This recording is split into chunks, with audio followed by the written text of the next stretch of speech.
A limestone quarry, ingredients to gather, and a crying child. Guys, gals, and NB pals, welcome back to Wildemount. Woo! I am Gil Ramirez, Yeah. your humble dungeon master, and with me are a group of extraordinary players and friends. I'd like to go and introduce you to them. Let's start with let's go with Nick first. Hi, I'm Nick. Nick the Tiefling, here to play Ekris, the Tiefling Paladin of Vengeance. Thank you. I'm gonna do this weird hatching thing going on. Next up is Mike. Hey everyone, I'm Mike, also known as Mike, I guess, and I'm playing Harmond, the Blood Hunter, Order of the Lichen. Thank you. And now, Michael. Hi, my name is Michael Sinclair II. I play Lirros, the Shatterkai Blood Cleric. CB. Oh, hello. My name is Omega Jones, also known as Critical Bard, and I play Norvad, the Hollow One Way of Mercy Monk. I was gonna say Odessa. Kelli. Hello, my name's Odessa. I play Kelli. She is a very, very loud person. I'm kidding. I am Kelli, and I play Odessa, your resident pastry-loving gunslinger whose cat is singing the song of his people outside. Sorry. Of course. And Aki. Hi, everybody. I'm Aki. I play Loom, the Fire Ganassi Arcane Trickster Rogue. Thank you. So we've got a few sponsors to announce today, starting with Adventuring Kit. You can be one of Adventuring Kit's many alpha testers with its new digital tool set for D&D and tabletop RPGs. Yet they have dice rolling, they have character notes. Don't get bogged down by complex systems. With his use what you want philosophy and accessibility as its forefront thought, Adventuring Kit will fill your void. Remember to check out adventuringkit.com for more information. And yeah, let's go. Let's see. I think we've got We've been off for 1 week and we already forget. I know. I'm not sure. Should I save Kelli for last? So that's the thing. That's what I gotta do. It. I will. All right, fine. I'll save it for last. Let's go with Aki. Hi, everybody. Are your pants legendary? I know I ask you this every single week, but I also know that, for some people, it's still quarantine. So the idea of any pants being legendary is just no. But they can be when you check out Legendary Pants, a new company with dice to drink for. If you missed the Kickstarter, you can still head over to the website at legendarypants.com and attain their wine dice. Dice inspired by the sophisticated beverage we all love. From the classic red wine and Vino Verde to champagne and even bourbon, these click-clacks can be shared amongst friends as you clink your drinks together with glee. And once you are clinking your drinks together with glee, I guess your pants will be legendary because you'll probably be wearing them again. So make sure you get your dice today. Nick. All right. Oh, goodness. I love coffee. And have you ever been in a game and needed a pick-me-up? I bet Found Familiar Coffee has exactly what you need. Maybe you just finished a battle and need some healing. That's what their incredible good berry roast from Ethiopia can give. Or maybe you prefer something on the darker side of magic. That's when their decaf false life espresso blend can infuse you with its necromancy to make you feel restored. Or maybe you've been using Dex as a dump stat. We've all been there and felt the pain of low initiative. You can boost your battle rankings with Found Familiar's special Initiative Colombian Roast. And finally, if you've been having a rough day for any reason, maybe it's the DM slump, the bleed from RP, whatever it might be sure to grab some inspiration, as these tasty beans from Brazil will be sure to help brighten your day. Use the code GETWILD with an E for 10% off your order at foundfamiliar.com. Thank you so much. How many cups of coffee do you have right now in you? In me, at least one pot. But I've surrounded by 3 cups. Thank you so much. All right, let's go with Mike. All right, everybody. In a world where we long to create and inspire, Mage Hand Press is the place to be. I've been looking at some of their stuff on their site recently, and right now my current favorite that I'm a little focused on right now is the Complete Investigator. It's a new base class, the Investigator, inspired by the lights of John Constantine Hellboy and Supernatural, letting you play your favorite detective noir in your own D&D world. They also have other ones like, sorry, my thing was weird there for a second. Like the War Mage class that lets you answer the question of, can I play a character using only cantrips? The answer, yes. Or the Fey Folio, a book dedicated to all things Feywild or dark matter, which is D&D in space. You can find all of these at store.magehandpress.com. Thank you so much. All right, Kelly, give it to us. You know, we've all made some interesting choices in our tabletop role-playing games. Let's be honest, right? Well, with the beautiful metal dice from Die Hard, you can truly feel the weight of every bad decision. Why let your DM make your character die easy when you could, through your questionable character choices, die hard? You can use code GETWILD with an E at dieharddice.com and get pretty things like this one. This is really pretty. You can't see it because of the camera.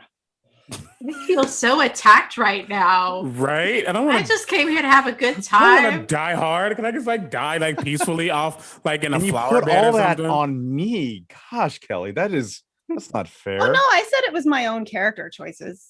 I of course. I'm here for a good time, Yeah, not a we long got a time. hype Okay. train. All right, CB. One, thank you all for the hype train.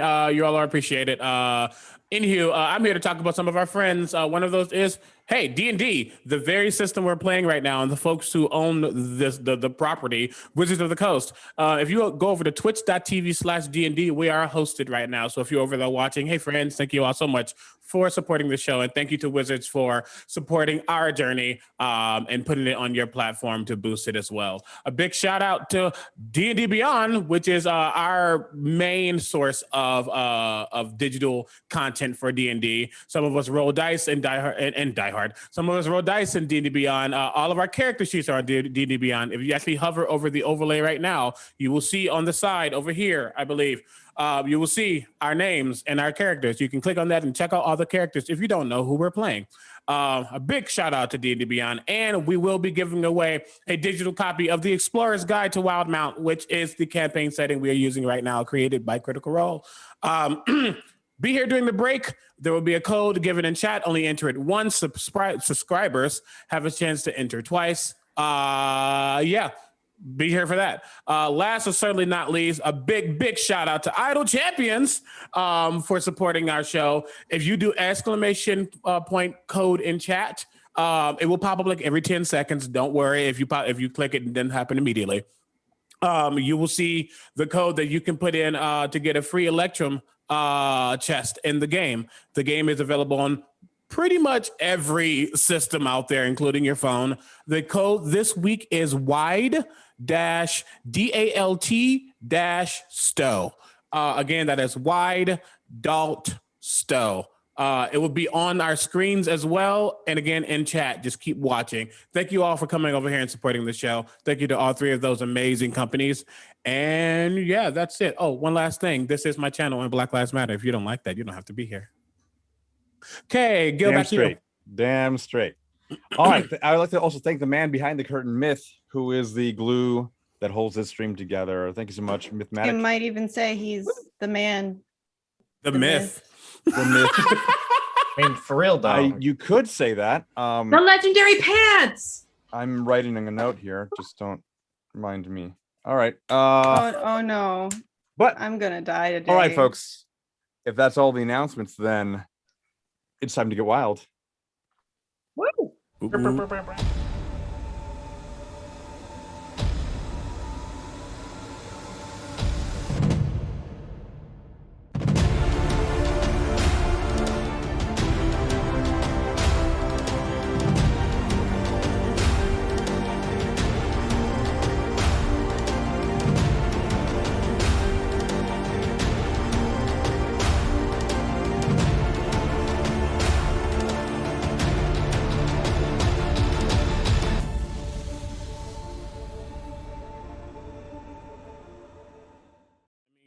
Yep. All right, folks, welcome back. So the party, after having dealings with a lich, an ancient lich lord deep in the crypt of a cemetery just north of Alfield. They headed out to go look for the final ingredients for the spell components they need to help the all of the surrounding countryside of Allfield from the blight that they recently learned about. They headed further north, on a normal trader's route, and stopped by a windmill for the night, or for the early morning day, to rest up and collect a few more items before heading further north, past a series of forests, and eventually coming upon a rolling hillside that eventually moved and snaked into a large valley, where the sides of this valley began to get a little bit steeper. The ground beneath them, having been wet from the recent rain, started to kind of dry up in certain areas as the ground itself started to get a little bit harder and more rocky in the terrain. The reddish earth from the ground begins to open up, and you can see this grayish matter, which you probably assume to be the limestone itself. You round a hill, and then you finally see the quarry itself. There are large blocks of about 7 feet by 7 feet by maybe 3 feet tall of just limestone stacked on top of each other, some of them broken. The entire quarry is abandoned. You can barely hear a little bit of wind from the surrounding hillsides as it kind of blows over the quarry itself and has a weird humming noise. And right up to the very end of last session, you heard crying from a child. A little bit of sniffling. From what appeared to be a child. I don't trust you. I don't like You can this kind of shit. hear it echo down in the quarry below. So as you approach the quarry, you can see that this entire area has different levels, each level getting deeper down. As you can imagine, they are extracting this limestone in these large blocks. You can see large wooden cranes that have like a hamster wheel type construction that you can imagine someone would probably walk in there to lift the rope and to lift up these heavy blocks. A lot of the blocks that are outside are somewhat broken. They are either probably not worthy for building construction, and so probably have been left there on its own. But the entire quarry, you can see that there are still old items, very old construction items, wooden scaffolding, various wooden ladders and rope ladders that lead you down into the various steps below. You, from your angle, just from your initial vantage point, you cannot see down near the very, very bottom, but you can hear the echoing sniffles and the crying. I'm gonna head towards that direction. If Lirros hears that, I'm gonna head towards that. Same with Ekris. Just moving toward the sound. If I see them going, I think just the natural trajectory of Norvad, he starts to go around and gets a little quiet just to make sure he can get a different vantage point on where the sound's coming from, just in case it's not what it is. He doesn't think it's necessarily dangerous, but just going straight in, he is not a person of no color in a horror movie. He's not going straight towards the danger. Okay, so you go ahead and roll me a perception check as you kind of make your way. I'll say to the left.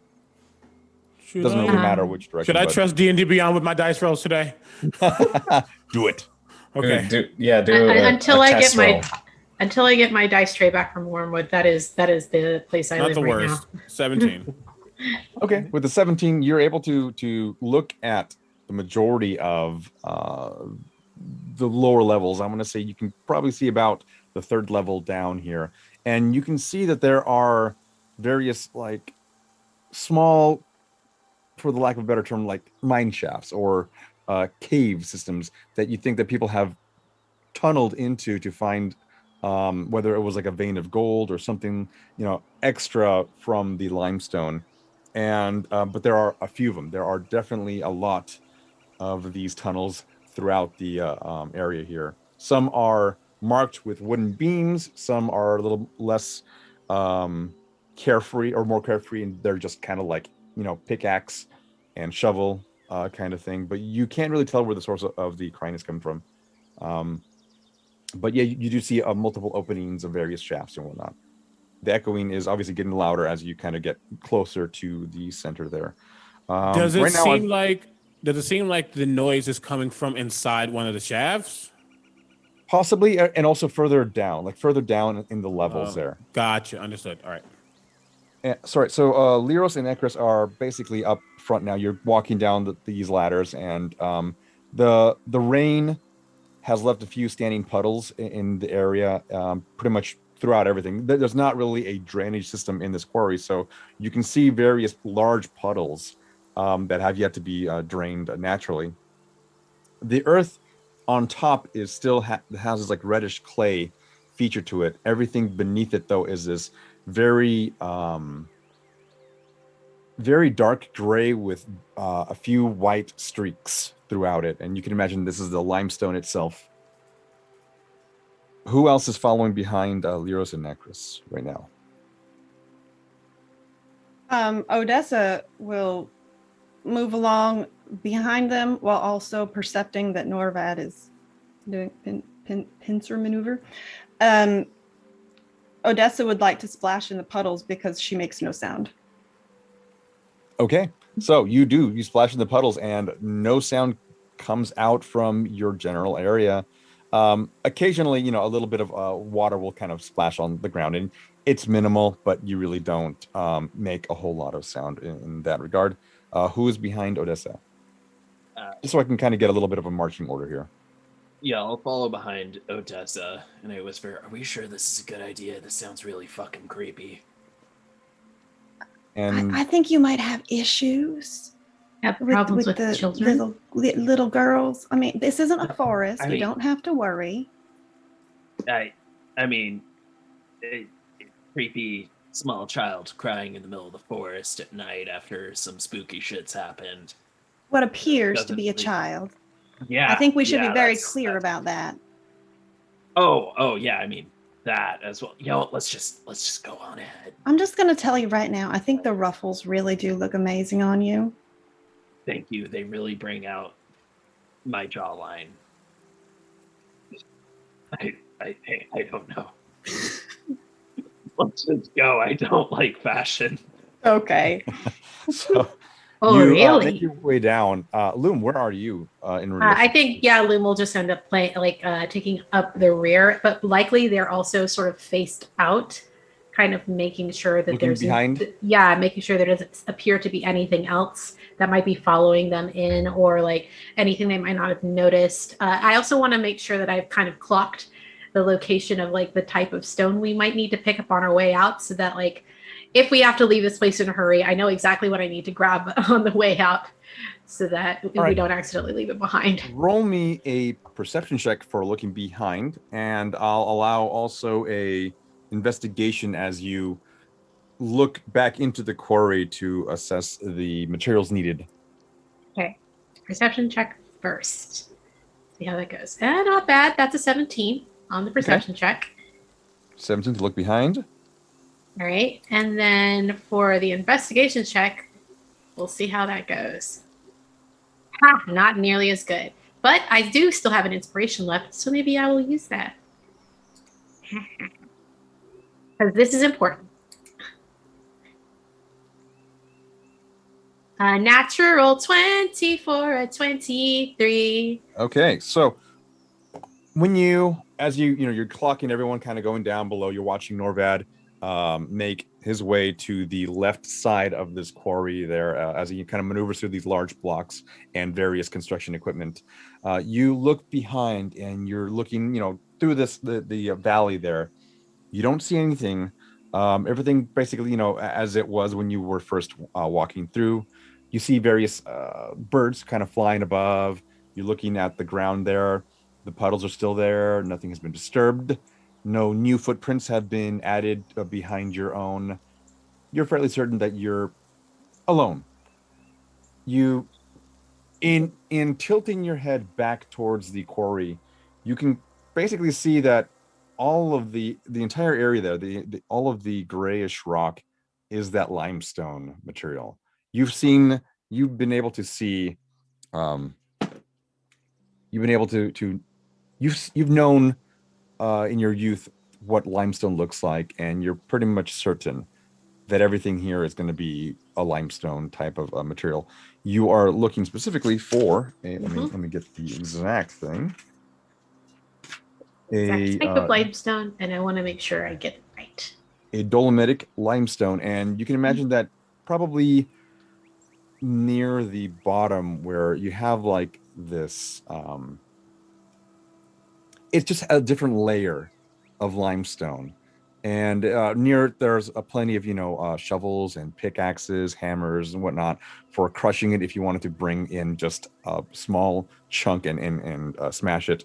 There's also believe it or not, not so much an anvil, but it looks like a large rock that has been kind of shaped to function as an anvil that would probably be used for crushing these rocks and maybe using the dust and collecting that dust. With the natural 20, you're able to basically just kind of get a bead right in that area and go, okay. And you have that now cataloged in the back of your head. So Lirros and Ekris, as you kind of move down first before everyone else, you're walking through, and go ahead and give me, both of you, a perception check as you head down these various levels, as you kind of look around there, looking through the various tunnels. Some of them very, very short. Some of them quite literally only 5 feet deep. A few others maybe 10 to 15. They aren't a whole lot of them, but there are enough that you want to take a look through them. Before I tell you my role, I was going to do this before anyway. I was going to be behind Ekris if I knew Ekris was going with if Ekris is okay with that. And then I rolled a typical Michael roll, so that we all know that's a 1. So right, it's a 1 then. Yeah, and I rolled a fantastic 8. 8. The echoing of this child's crying, it's odd. Even you can hear your breath and your footsteps, and it just echoes throughout this whole quarry. A lot of the quarry walls are almost entirely 90 degrees up and down, so you have this weird like echo effect that almost sounds like everything is near your ears, and you can't get a bead on anything at all. You're just trying to move throughout, and you're now almost wandering a little bit aimlessly here, just trying to figure out where everything is, and your own footsteps and everyone else's footsteps kind of near the area are starting to create this weird effect of not really knowing where you're at. The rest of you, I'll say Odessa and Harmond, you go ahead and give me perception checks. And Norvad, while you're up there, what are you now doing here? Go ahead and give me the perception checks, and Norvad, just go ahead and say. As I hear and listen and see, and don't see anything out there, I would start to come down and like kind of meet them. I might get there slightly before because I get to walk a little faster. Sure. But regardless, I'm gonna go down to where the holes are, and eventually where they're going to. So there are actually a lot of pathways down into the quarry. As you can imagine, people are hauling stuff out. They're not going to have just the one exit. There is the one very large entrance that has just a stairway, but there are wooden ladders, just normal, vertical wooden ladders, rope ladders. There are ramps that you can imagine people have been, so you can choose any one of these things. There are probably about maybe 5 in your general area within 50 feet of you. I jump. I just jump. I see a ladder. Yeah, and it's the first level is about 10 feet high. The second level is about 15. The third about 15. They don't want to, create. Yeah, you're literally just just bunny hopping all the way down, all the way, and you finally land. Your steps though do create. You can hear this effect going. Valid. Yeah. As you hop down. Could I jump and try to be light on my feet? You can go ahead and roll me a stealth check then. Okay. I'm going to casually my what is this hand? My left hand will glow a little bit as I cast guidance on myself. Okay. So So that is no, D&D Beyond. Why are you doing this to me? Oh, why are you doing this to me, D&D Beyond? Oh, okay, that's a 14 total. Total. Okay. You're still making sound. The 14 comes into play where you can't really tell where you're at necessarily. But the sound is not necessarily muted. You are, it's creating a noise, but compared to your companions, you aren't really making that much more noise than they are.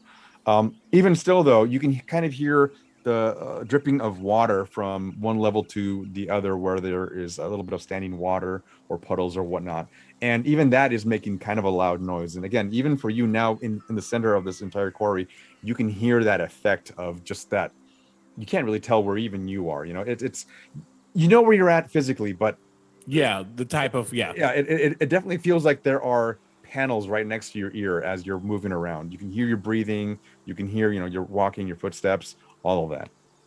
Okay. And just so you know, depending how whatever, each of those jumps I would have used slow fall. So no damage at all. Yeah, you're not taking any damage.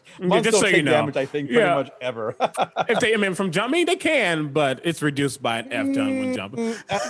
They can. They can, exactly. But yeah, I jump down and out, and I get to where they are. Cool. So you basically land in the middle of Ekris and Lirros themselves, and they are, you can watch them. They're looking around. Go ahead and roll me.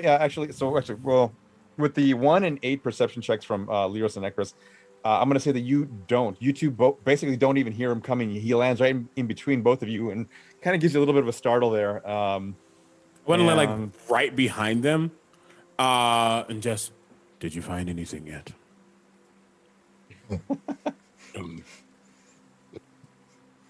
We would just got done here. We're looking around at the moment. I saw holes, I believe, that the sound probably is coming from. It would be wise to go inside, probably. I agree. Yeah. I'll start heading towards one of the holes to check. That's what they said. I learned that joke from someone in Alfield. I rolled a d6, and I want you to give me another perception check here. Who? Basically, you can choose the mine shaft that you're looking through, but I rolled a 3 for now. So if you guys want to choose one. You said roll a what? Perception. Yeah, okay. I'm not using D&D Beyond anymore. Nope. Doesn't matter what I use. I'm cursed for life. 9. 12. 9 and 12. Okay. I don't know if you wanted one for me as well, but that go was for it. 18. Yeah. You 3 down there because you're all below in that same area. 18. Okay, 18. You follow Lirros as he kind of heads there, and Norvad, you really can't really see over Lirros' shoulder. And Lirros, it's not that it's too dark, but this entire shaft is about 15 feet deep. Ekris, you can't really see beyond. I mean, you can see the end here now, and there's not a whole lot. There seems to be an open crate that has a lot of not rotting wood, but just probably not cared for. No one really wanted to keep it or maintain it, just left alone. There's a few, you can see where the ropes have been hung up on these metal hooks that have been embedded into these wooden beams that are supposed to hold up this shaft. That's about it. It just seems to be normal quarry supplies, mining supplies. Harmond and Odessa, you are somewhat behind them. Where are you two now? Well, Odessa was walking, behind Ekris and Lirros. You watch them kind of make their way towards one of the mine shafts to the right, and they seem to kind of stop in midway now. She kind of is no longer interested in what they are doing, so she stops paying attention. And Harmon's next to me, right? Yes. Yeah. Yeah. So Odessa reaches into her belt and pulls out, like one of her small hammers. And she just kind of leans in and taps the wall and puts it back. You know something, Harmon? It looks like they worked this shaft pretty hard, but no one's touched it in ages.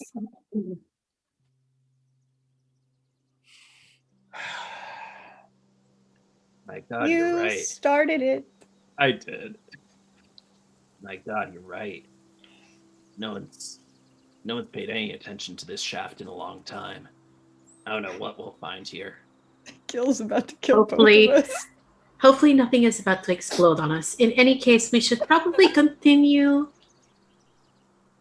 I Down mean, the shaft. Loom, you arrive right behind them, and what are you? I did mean to actually ask a real question. Okay. Yes. Finally. The water. So the water that was puddled outside, is that from rain, or does it look like it was used in the mining operation? Yeah, did the water come out of the shaft? Because Good question.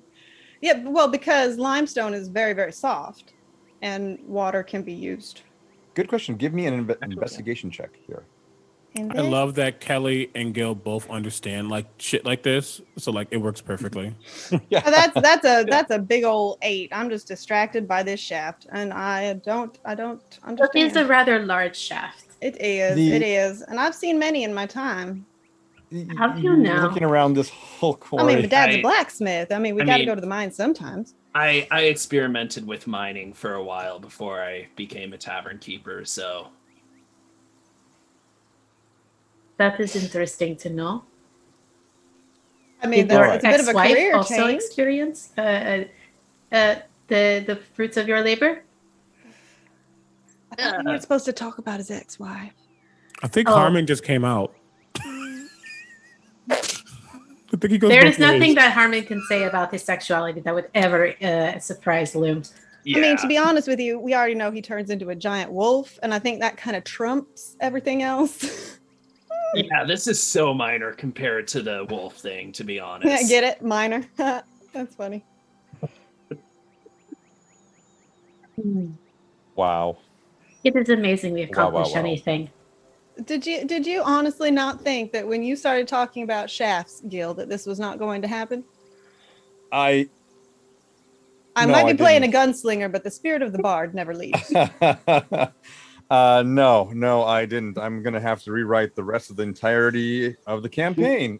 Sorry, I have to share the joke that Myth Oh just my shared God, with I us in just- chat. It's so good. The lycanthrope. Lycanthrope. That's it. Yeah. Canon. Only in That's, certain situations do you. Yeah. I'm not. Oh. Yeah, 100%. I love this. Okay, so Kelli, Odessa looks around, and Oh, my With first an 8. perception check was a 16, by the way. for the mine shaft. The first time you had me check. The Gotcha. Yeah. Yes, but you rolled an 8 for this. unfortunately. Yeah, for the limestone and the water. And mhm. while you know that it is sometimes used as a cleaning agent when they're drilling, there doesn't seem to be any kind of drills here. It seems like they are sawing them somewhat and using these blocks for either construction or some other means. So it's not like they're using it to drill down for like a mining operation. It's more of a quarry. They're literally just, sectioning off these blocks of stone and hauling them out. And you can't really tell beyond that. The water is very muddy from the various dust of the limestone. You can imagine the mud from the red earth that kind of seeped down below from the rainwaters carrying them. So no, nothing really comes to mind or comes to your eyes as far as that kind of thing. So you are roughly all in the same area now. I want to say you're probably in the third level, right? So you have the top level, and you have 1, 2, 3, and you can go ahead and it's getting much smaller now. This whole thing started out as probably a 300-foot wide quarry, and it's now gone, and you're probably right at that 100-foot range. So you can see all of the walls pretty well now. The echoing effect hasn't changed. It's still the same. Just it feels a little bit tighter. Do we still hear the sound of the crying? Yes, you do. It seems to have been a little bit like stifled somewhat. Hearing you talking probably scared her. But she's still. Odessa will actually call out at this point.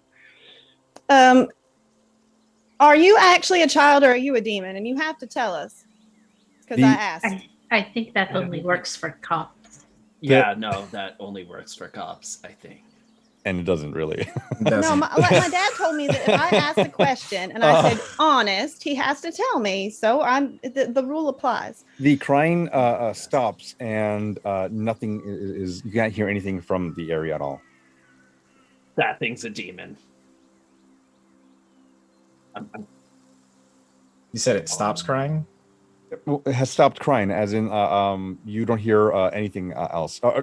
If you want to roll a perception check. Yeah, I'm going to. I would like to as well. I'm going to be a little bit more proactive. Like, Lirros is a little bit more proactive about finding this child. He doesn't care whether it's a child or a demon. Then what I'm going to have you do, Lirros, is roll for it. advantage as Norvad and Loom kind of help aid you in this. Yeah. So you want? We don't need to roll, and they'll just roll with advantage. Yeah. Loom. Lirros will roll with advantage. Okay. And Loom and Norvad, kind of like basically aiding him, just behind his shoulder. Then, regardless, guidance on you. Like, I mean, it's okay if you're a demon. I mean, we just talked to a lich, so I mean, why not just hedge our bets and talk to a demon too? But are you a child?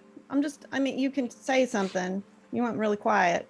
Can I use a? Can I hide? Can I do a stealth? Go ahead. Roll me a stealth. And Lirros, what'd you roll? So good thing I got advantage because I rolled a natural Michael roll, and then I have a 21 as my advantage. So natural Michael, I like that term. I also rolled a natural Michael. Both Michael. One Michael roll. So what was your total? It's like the brain cell being shared between the two Michaels. Yeah, 21 is what I rolled. What Harmond?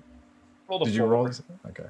A natural 1 + 3. All right, so Lirros, with that roll, you begin to kind of just before the little girl stopped crying, you can kind of pinpoint the area that it was coming from, and it seems to kind of hang to like right where you're at. You couldn't really see the mine shaft, but as you walk over just about 15 feet, one of the larger stone outcroppings there kind of reveals another smaller mine shaft that goes down just past the way there, and it's over to your right now, coming from where you were moving down. I head that way. All right, you head that way. Who else is following? I'll follow. Ekris will follow, and would like to also just burn one of his divine senses, just to see. It doesn't work if they're behind total cover, but otherwise knowing the location of any celestial fiend or undead within 60 feet. Right, and that lasts for 10 minutes, correct? This is just until my next turn. This one's different. Next turn. Got it. Okay, so within six seconds, you can still make it around that outcropping, no problem. And you see the mine shaft there. All of you, if you're all in that same area, you can see it just fine. It's again dark, just like every other mine shaft that you've taken a notice to, and you don't get anything. You can almost actually, because of your tiefling senses, you can see fairly down in there. You can actually see the girl, and she's kind of shivering, and she's stopped, and she's looking in the direction where you're all at. You can see it. Anyone else who has dark vision? I do. I'm gonna see the child, and I'm just gonna get down to a kneel and extend like one hand out, because I'm not trying to invade their space. Like, I'm trying to say like, hey, we're here, and just try and figure out what. I'm just gonna say, are you okay? Is there anyone around? The girl is still just stopped, and is kind of basically doing a small like step back, half step back each time, just not too sure if you can see her quite yet, but is doing the slowly back away, and maybe I stop everyone. I put my arm out like so that no one passes where I am currently. Okay, So right now, I believe it is you, and then Ekris and Norvad are right behind, and I'm going to go by the order that we went before. So Odessa, Harmond, and Loom. You said you had a stealth roll. Did you? Yeah, I did a stealth roll. It's 17. I think that what Loom does, since they also have dark vision and they have seen the child, I think what they're doing is they're kind of moving beyond the party, sort of positioning themselves a little bit behind the child, out of sight, just to keep her from running further into the mine shaft and possibly getting lost. Okay, so the mine shaft is now that you're all in the front here, right? So not you haven't yet moved there, Loom. Okay. But so you now you're taking a look at this whole thing here, and the mine shaft does have wooden beams that basically start it, and every so often you'll see more wooden beams here, various ropes hanging off, again, various tools and whatnot that people have been using for mining and whatnot, open crates, broken pieces of wood and other stones and whatnot. And the general consensus is where you see the girl, if you were to try to move your way past, you'd probably be seen. Okay. Even with a 17 or 17 or 18. Yeah. Was it 17? Well, then I guess I- somewhere somewhat parallel to her that's out of sight, so that I can just be close. So there is a I can put you about 10 feet away from her, and because there's an open crate that is just, again, the lid is open, there's nothing really in it, and If I fits, I sits. Do you hop in? I'll hide behind it. All right, let me know. The crate is old, and that's kind of what I mean here. But so you hide behind this wooden crate, and it's not a large crate, but you can still kind of curl up and on your knees, or rather, or just just sitting down. You can still the box will clear your vision there. Let's see. So then we've got everyone else kind of nearing by there, and you can see her. She's still kind of moving back. Lirros has kind of stopped everyone. And I would just say that I would have taken my staff and just held it next to me and just lit the tip using light. So there's a soft glow in here. Yeah, you can see the area that you're at right now is.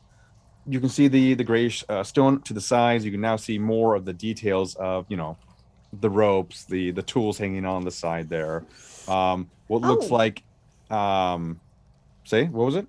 No, I'm just Odessa kind of startles at Norvad. Oh, with the light going on. Sure. Yeah, with Norvad. The girl also does a little bit of a startle too. She's not quite sure why why you're all here. Norvad, are you a wizard too? I do not know. I mean, every wizard I know has a staff with a knob on the end. So I was just asking you because you have one. No, I woke up with the ability to cause light when I need it. I mean, I can too, as she reaches down for that lantern that y'all know is like a floodlight.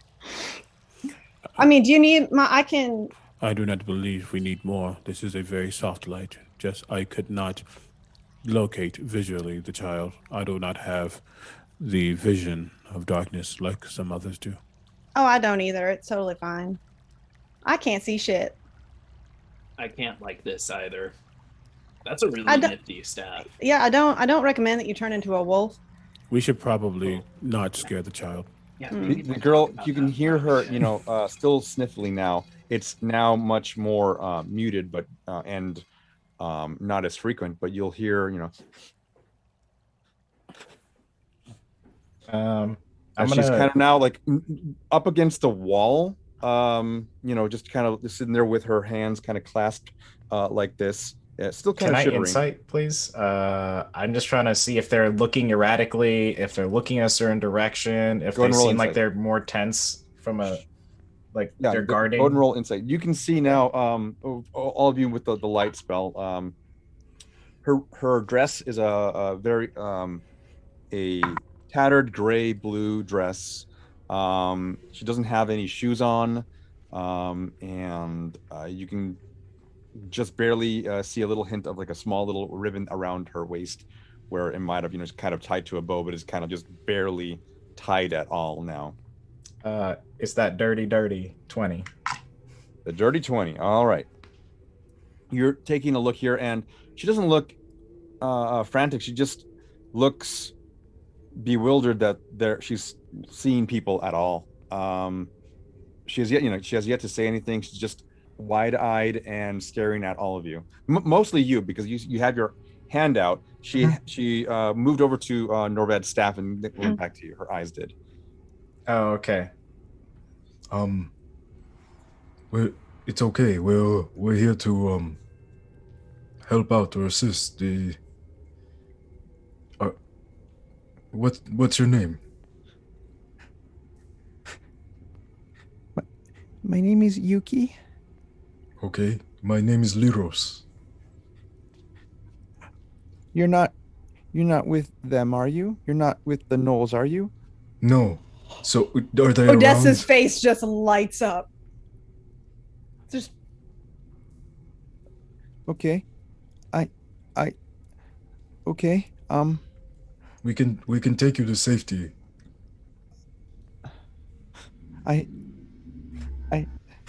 You can kind of see her like starting to like well up a little bit now.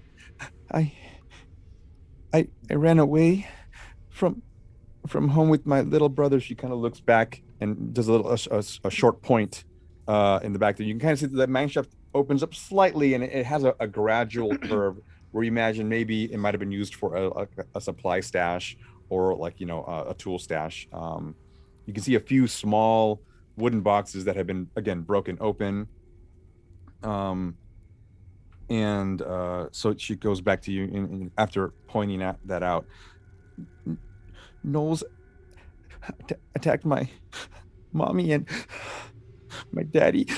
She can kind of like starts to well up a little more. Are they here too, or was it just you and your No. brother that ran here? Just me and my little brother. We ran away.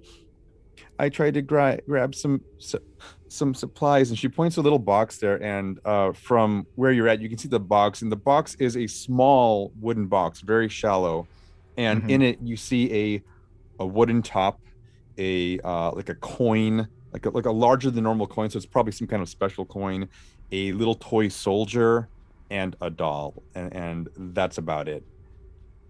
Well, we want to make sure that you're safe, and we can help assist you find your brother.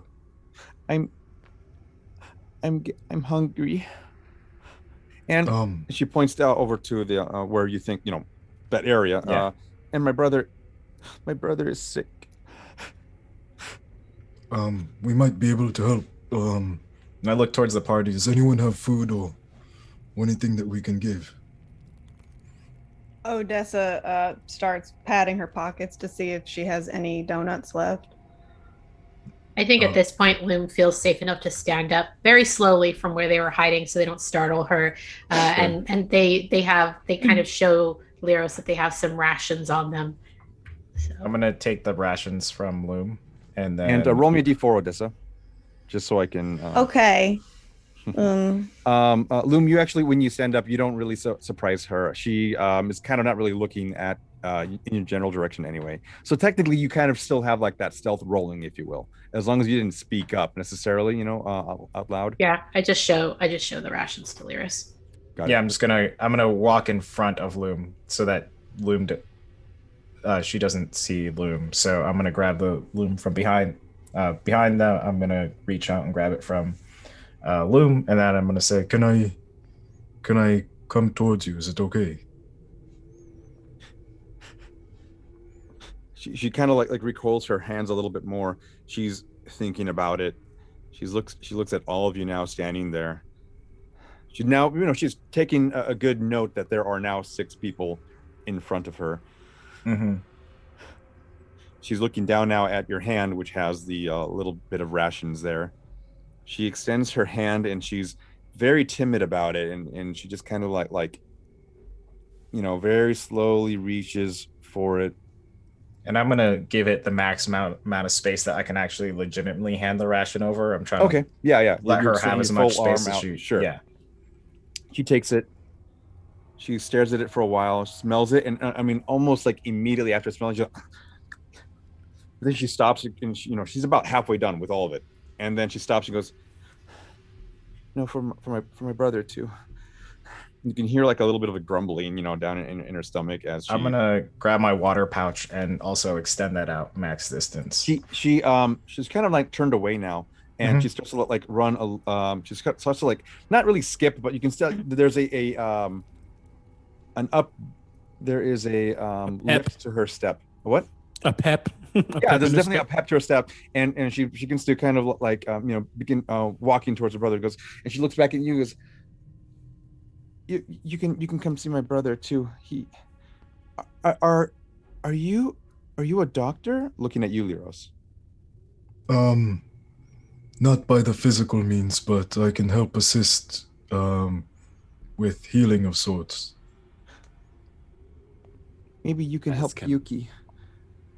And so she kind of like gives you a little bit of a wave, and she starts to walk towards that area. I'm gonna let her like go 10-15 feet and then say to the rest of the group, I'm glad that we're helping, but I'm gonna keep focused on the child. If you all can keep your wits about you, I've been in situations where this doesn't always play out right. I can do that. I have some tricks of my own that might be able to help her brother. I guess I'll keep an eye out for these gnolls, since I have the ability to see in the dark. And then you want to roll me an investigation check as you kind of stare down the shaft. The shaft continues down further. This shaft is actually a really deep shaft. You can see again the same kind of things you saw in the other mine shafts, the various wooden beams that move down throughout. On this particular mine shaft, it seems to be like old sconces. The torches are no longer there, but you can see where they were. Various ropes, tools hanging on some beams, and you can see kind of like a little piece of a rope that kind of like leads from one area to another, but it's a thicker rope than normal, and you're not really sure of the function, but you imagine it's some kind of mining apparatus. Kelli had a thing that she wanted resolved. Yes. The donut hunt. Yes. You've had me roll for a donut. Yes. Roll for I rolled a 4. 4. You have one of the ones that was purchased recently, and it's still semi-fresh, although squished. I mean, that's fair. But hunger is the best spice. So. Excuse me, small child. She kind of looks back at you. I forgot her name. I think she mentioned her name is Yuki, but then she also referred to her brother Yuki. Yuki as well, though. Yuki. Her brother was Yuki. Yuki. Okay. Yuki boy. Sorry. Do you like sweet things? She's kind of giving you a little bit of a quizzical look. My parents never allowed me to eat sweet things. Odessa she says it's bad for my stomach. She said I can get boils inside my stomach, and I don't know if I should have that. That doesn't. My mommy and daddy. Oh boy. She begins to kind of like swell up a little bit again. Odessa sits down on her, well, obviously on her butt. She sits down on her butt and scooches her way over. Like a dog slide, on the carpet. Yeah. Okay. Yeah. Okay. And so she takes the donut and she breaks off a little tiny piece and she eats it. I've been eating donuts my whole life. I am so healthy, you would not believe it. Is that why you're tall? It has my. You see, tears have been like not necessarily pouring down, but she's trying to be a little more alleviated from the fact that maybe I don't know. You can see a little gleam in her eye, there's a woman here who maybe you look a certain way. You have a certain essence when you walk in anywhere, and so she's kind of like she has that admiration almost right off the bat, and seeing you eat the donut is like maybe this is okay, maybe I can. So she'll take it, and she breaks it. Odessa breaks off a piece and hands it over. You can see she's like almost taken back by the amount of sweetness. Right, that's good stuff. It's like bread, but sweeter. She can see- Bread is she's like- also delicious. She finishes this one. You can see her like, Mm-hmm. and then she looks at the ration in her hand and looks back at her brother. Please, lady. And she kind of grabs your hand. Okay. Well, this is going on. Do you want more donut? No, my little brother. Oh well. Odessa Looking back at looks Lirros as well. Mhm. Yeah, I'm gonna go towards the brother slowly, Mm-hmm. and maybe I'm gonna check his like vitals, his status. What can I figure out? All right. So, is everyone kind of like, are we all grouped together here? Are we still in like that? I won't lie, it's kind of hard to tell who's doing what right now and Yeah. where everybody is. Yeah. So I'm going to say that Odessa and Lirros are pretty close to each other because you're interacting Yeah. specifically with the child here, the little girl. Yep. Mm-hmm. And everyone else seems to be kind of in that same area behind them, like near the crate. Is that kind of what I gather, or? Ekris was moving with Lirros as well to help Ekris with was the over with brother. So moving Okay, toward the so brother. Ekris, Lirros, and Odessa are together, and Harmond, Norvad, and Loom, I'm going to say are together as well. Norvad would definitely get closer as well. He, in his training, he can help surmise some things as well. But he's going to let Lirros and Ekris kind of take the point because they have spoken about being able to do things. But if he can assist in ways, he will. Then Norvad, Odessa, Lirros, and Ekris, I want you to roll me a dexterity saving throw. As you see the girl's arm grab the rope, pull on it, and you hear a as this huge, and I mean huge, 10 foot by 10 foot metal cage lands on top of you. The bars are about a thick, 1 inch thick, and they are spaced about 4 inches apart. And with a loud clud, you hear, the echoing of this mine shaft just in your ears. All of you kind of like are taken back by the fact that this huge, basically large cage has now fallen upon you. And you see the girl kind of turn around. I'll get to another thing in a moment, but you see her turn around, and the tattered gray blue dress begins to kind of like form into the skin as you watch this. Mm-hmm. This what looks like demonic in nature, no, though not a demon. The eyes black with very, very bright white pupils. The teeth are a very dark jet black, as well as the nails.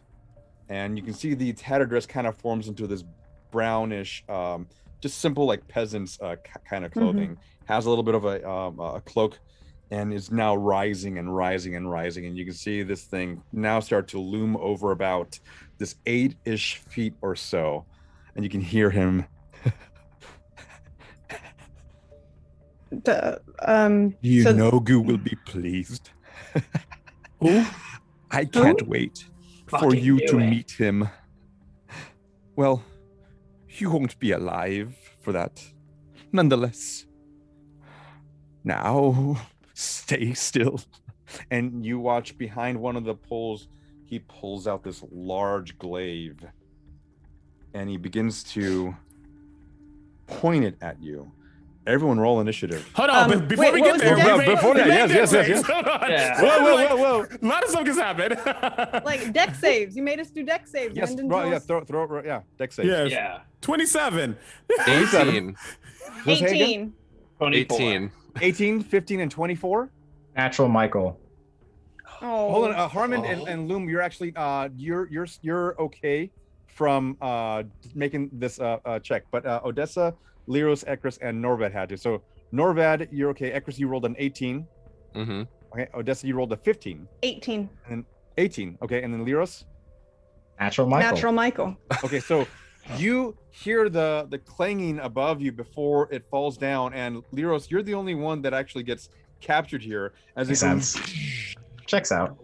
around you. And but now, Loom and Harmond, I want you to go and roll dexterity saving throws. I rolled a 17. I rolled a 24. 24. You're fine. The cage lands and you're focused on this one large cage in front of you. Behind you, just barely missing the back of both of you. Another one lands right there, and you're startled, and you realize that it missed you, but currently Lirros is trapped in a cage, and you have this largest creature in front of you, just smiling with its glaive. Roll initiative now. All right. I knew it. Oh, that's a 7. I rolled a natural 20 at the worst possible time, but it means I have a 24. All right, so 20 and up, you have 24. Loom is first. I got a 4. 20 up, so then 15 up. Oh. Okay. 10 up. 14. 14.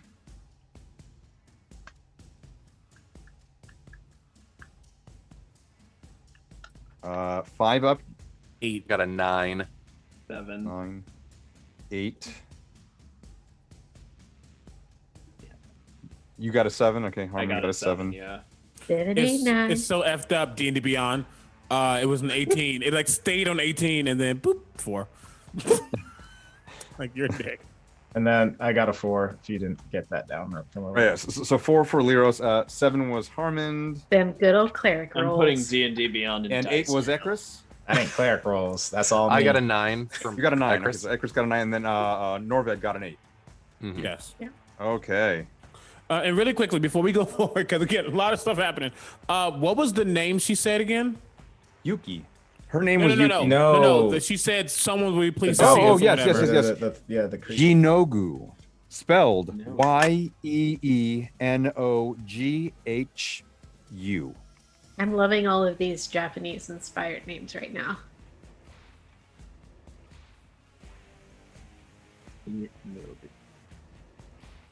And if you look at the translation for Yuki, it is an Oni. It is a demon from Japanese culture. And Can also be translated as snow, also depending on the depending on the Yeah. kanji used. right, exactly. And there's actually like I think 17 different types of formations you can actually write it out to. So Yep, really interesting there's stuff. a lot of different ways to write the name Yuki. So, all right, Loom, you're up first as you now squaring up. So you have this large metal cage behind you that doesn't necessarily trap you in that area, but it's very hard to get by. And I'll consider that area if you wanted to move behind it, right? Somewhat of a difficult terrain. In front And of you, how- it opens up. How Yes? close is this dude with the glaive? 20 feet. Cool. So I think the first thing that I'm going to try and do is use my cunning action to hide and move up closer so that I can attack from a place of advantage. So I'm going to roll my stealth check. You can hide. The crate is right next to you. So go ahead and roll me another stealth check, as you did present yourself before, but in this chaos of the cages falling down, give me another one. It was only a 13. 13. Not great. 13. All right, I'm going to counter roll here. First. You don't feel hidden. You feel that this creature has a bead on all of you, and which is the reason why he was able to throw that other cage behind you, obviously trying to go after you, but you are not within the range of it. So you're still up first, though. Yeah, I'm gonna move into range and I'm gonna do a green flame blade strike against the dude with my new keen dagger. Gonna see how it goes. Okay, go for it. Roll. Ooh, nice. That's a 25 to hit. 25 will hit. So that's gonna be no sneak attack, right? No sneak attack. Correct. Okay, so that's 9 piercing damage plus the green flame blade, which is an additional weird. I don't know why it rolled 2. Is it because I'm sorry, Give me just a second. D&D Beyond is being weird really fast. What's going on here? Oh, right. Okay, so it's one additional fire damage. Additional fire damage for a total of 10. Nice. Yeah. I realized it was rolling 2 because it was assuming that I was hitting a second target, which I was not. There is not a second target to hit. So in all this chaos, you watch as this large creature, this Oni with his the grayish blue skin, has now gone and shoved the blade, the glaive basically, in Lirros' direction, and in this whole chaos that's happening, you watch Loom go as they sink their blade into the thigh, dealing 10 points of damage, and kind of like grabbing the knife right out. Flame bursts from their hand as they do so. Right, exactly. And you're gonna stay there? I mean, I've used my bonus action and my movement, and my action. You said disengage. Have you disengaged? Is that what you did? I used my bonus. I used my cunning action to hide. Got so it. I can't Understood. use it to dodge. Understood. Disengage. Sorry. Understood. All right. So now it is the Oni's turn, and it is going to make 2 attacks. His first attack is going to go actually after Lirros, because that was his initial target to begin with. You were inside the cage. Oh no. That will probably total of 12 to hit. That is a miss. All right, so that one misses. You watch as he thrust the glaive towards the cage there, and because there are bars really close together, he can't really like angle it. And now having Loom in the space, he just basically stops it there, takes it back out, and tries to swing at Loom themselves, and that is going to be a 23 to hit. Yeah, that'll hit. I'm going to use my uncanny dodge. Okay, and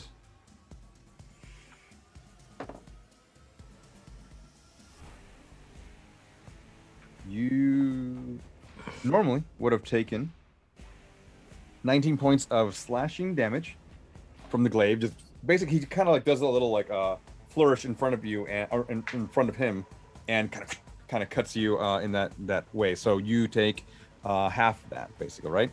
Okay. Mm-hmm. So he almost kind of telegraphs his motion. You're able to kind of just duck down below. Still nicks you, but you are nonetheless not as hurt as you could have been. Odessa, you are now up. Odessa, who was still sitting on the floor, very much so, and then kind of rolled out of the way of the cage, is going to stand. I almost should have rolled you. Had you roll with disadvantage because you were too late now, bud. Oh, is that the way it works? Oh, okay. Dang. Dang. But well, no, because she could have rolled very easily out of the way of the thing. I'll let it pass this time. So Odessa is going to use half the movement to stand up. Copy that. And not slouch at all. So full height, which is close to this thing. So it's about a little over 6.5 feet. And she's going to stare up at it and reach into her pocket. That was my last donut. And pull out her gun and take a shot. And since she's at this angle, she's going to shoot directly up under its chin. Okay. Go ahead and roll for an attack. Shot. We'll be eating donuts soon. No. Oh, wait. Sorry, I forgot to do the hit. 2 hit first. That's always a good thing. Roll. Thank you. That is a 27 to hit. That will hit. That's going to be... Bless you. Bless you. For these rolls. 14 damage on the first shot. 14 damage.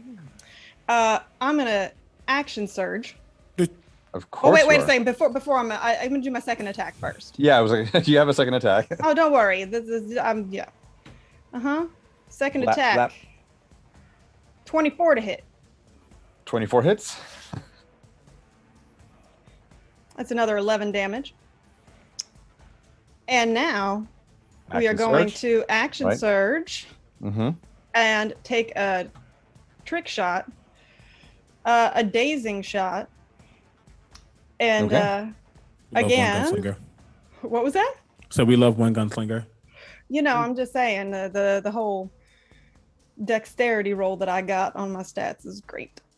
Just saying. Ah, crap, but it's gonna miss. I think 15. 15 to hit. Mm-hmm. Is that what you said?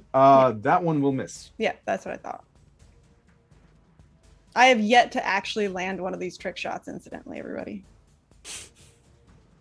You're still learning. It's okay. You'll It's get the okay. hang of it. And, you know, we But all I- believe in you. I can't imagine that his lower jaw looks very pleasant at the moment. Well, Don't he you go- didn't look very pleasant to begin with. Do you want to get one attack on your action turret, or do you get both? Oh, I do get both, right? Yeah, you should. Oh, okay. Well then, Haste is different.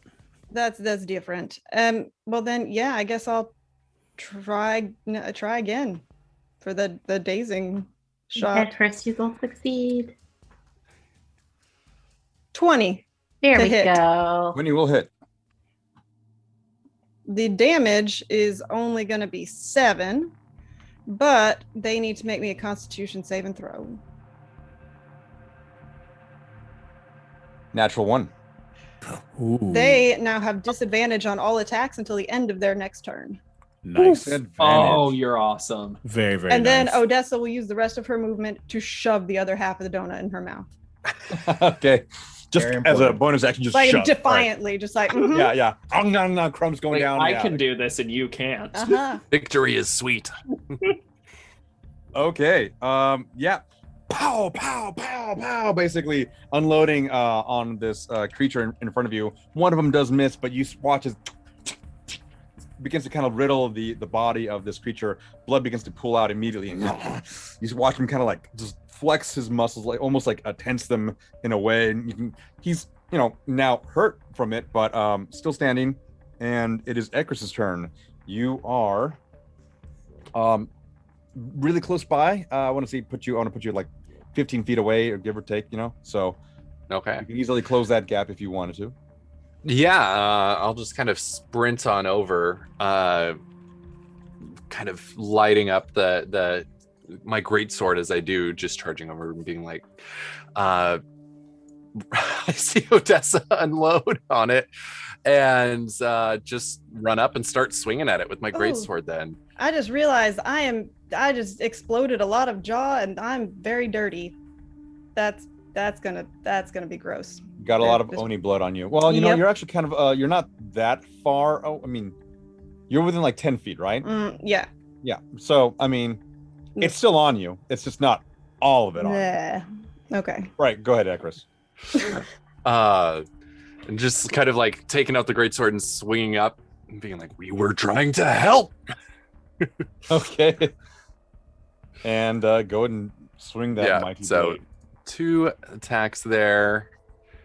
21 to hit on the first one, only a 13 on the second. The second will not hit, but the first one does land. All right, so that's going to be, I'm going to pump a divine smite into that. Yeah, you will. Of course.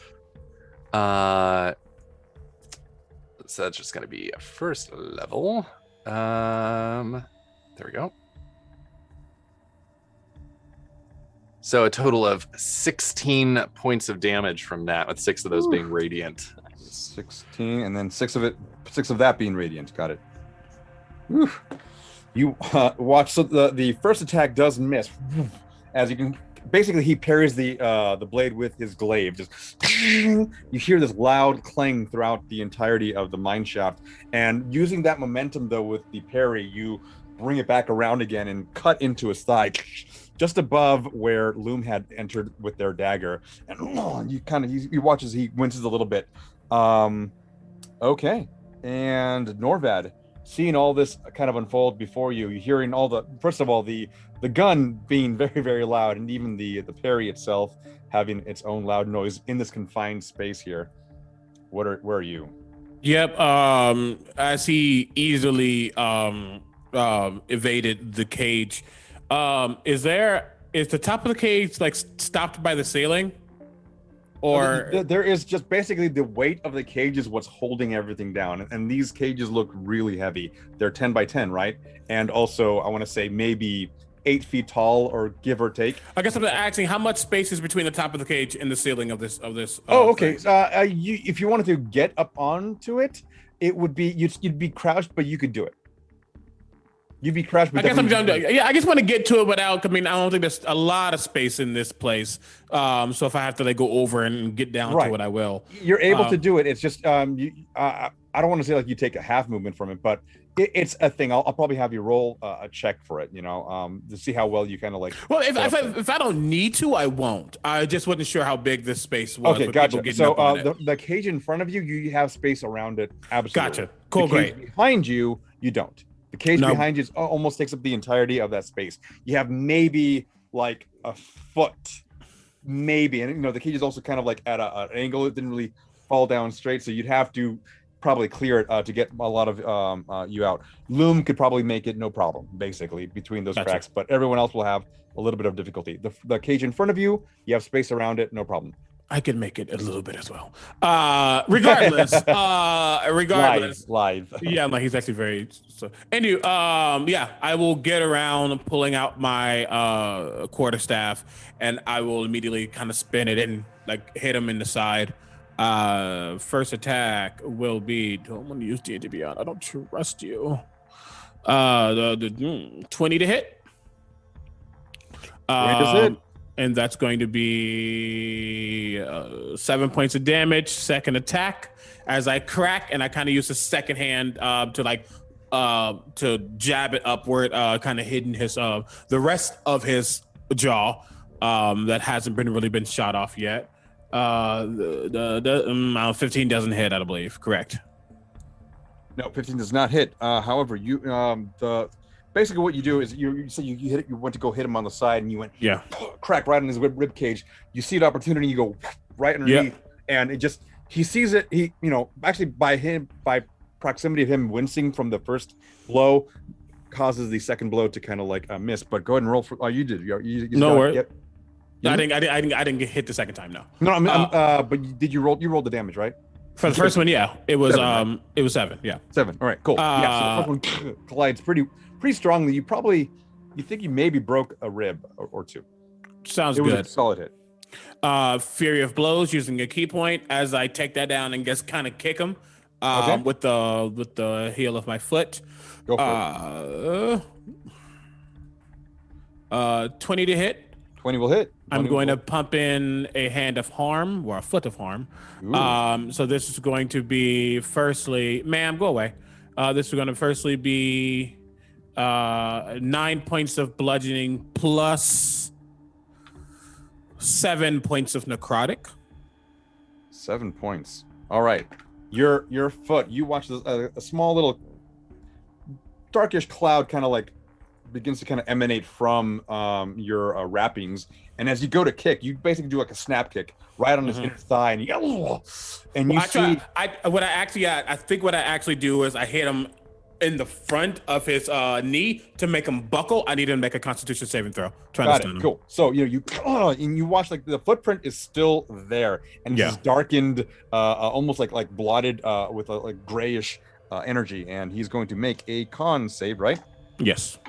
Sure, he's very con-filled. 15? Oh, he meets! Ooh, mother. Ooh. Okay. Yeah. So you watch, and you can almost, as you bend that knee down, it's right at that cusp, right? Any further, and it would have probably, snapped or something with some of the tendons. But he basically just strengthens that whole leg, and it comes back and rights itself. And he barely shakes it off, and he's. His eyes are very demonic in nature, but his gaze is what's almost piercing, and he's now just focused on you. Now you hurt him. That specifically with the foot there was something. And then the last thing I do is knowing that didn't really hit. I bring my foot back, change hands really quickly, and use my left hand. And I believe Loom is close. Correct. Loom is up, I would say, just to your lower right. Cool. I will place a hand upon you as my arm begins to glow with that golden glow, using a hand of healing on you, and I can replace one of the strikes with this feature without using the key point. You will get 8 points of healing.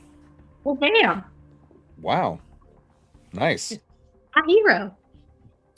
And that's what I do, Oh. just preparing for him to try to run up, and now, you go F around and find out. That's me. Yep. Okay. Nice job. All right, Harmond, you are now up. You're watching all this kind of unfold in front of you. Where are you going to be? Harmond just like pulls out his rapier, shrugs his shoulders. I told you guys. I fucking told you guys. And he starts charging at it. And he is bonus action Crimson Right. So he takes his rapier and he like slashes the back of his forearm. And as the blood soaks into the blade, this electricity starts cackling on it, or crackling, I should say. And he is going to attack it twice with his rapier. First attack is fingers crossed. 26. 26 will absolutely hit. Awesome. And then the damage is 8 plus. That's 9 for the first damage. 9 for the first. Yeah, that's. I'm this close to putting D&D Beyond in dice jail here. But let's see. Second attack is a 15. 15 does not hit. Yeah, D&D Beyond is going in dice jail soon. But yeah, that's what I do. Okay, great. So the first attack does land as you deal your 9 points of damage, and your rapier basically now it is, I assume it's the thin kind, right? The actual rapier.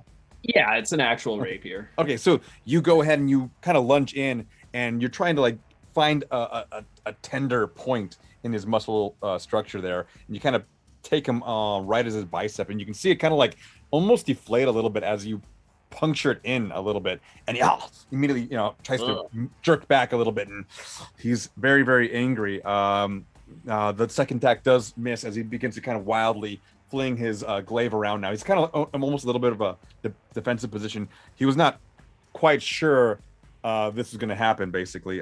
So now we're rounding out with Lirros. You're still in the cage, and he tried to strike at you.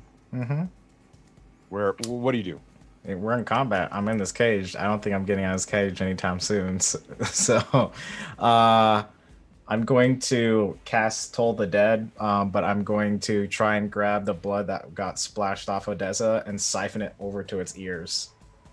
Ooh, okay. So yeah, you're able to kind of pull that blood and kind of basically like a Tide Pod, just absorb. I don't have to do all of laundry. that That's blood.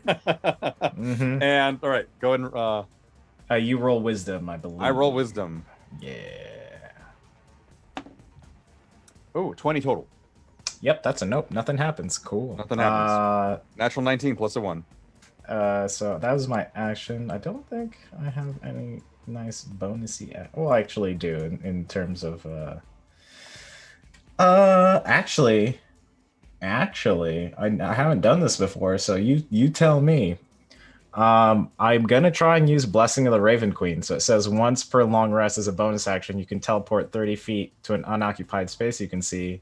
You also gain resistance to all damage when you teleport until the end of turn. So I'm going to go and try and as I see that fail, I'm going to bring a little rest of the tidbits of blood and bring it around to me and kind of start. You're gonna see like these little air bursts of blood form, and then also darkness and smoke all envelop around me. And you hear cawing of ravens, and I'm going to try and teleport out of the cage. All right, you do so, and you don't have to roll for that, right? That's just like an ability. Yeah, just an ability. All right, so there's plenty of space that you can occupy here.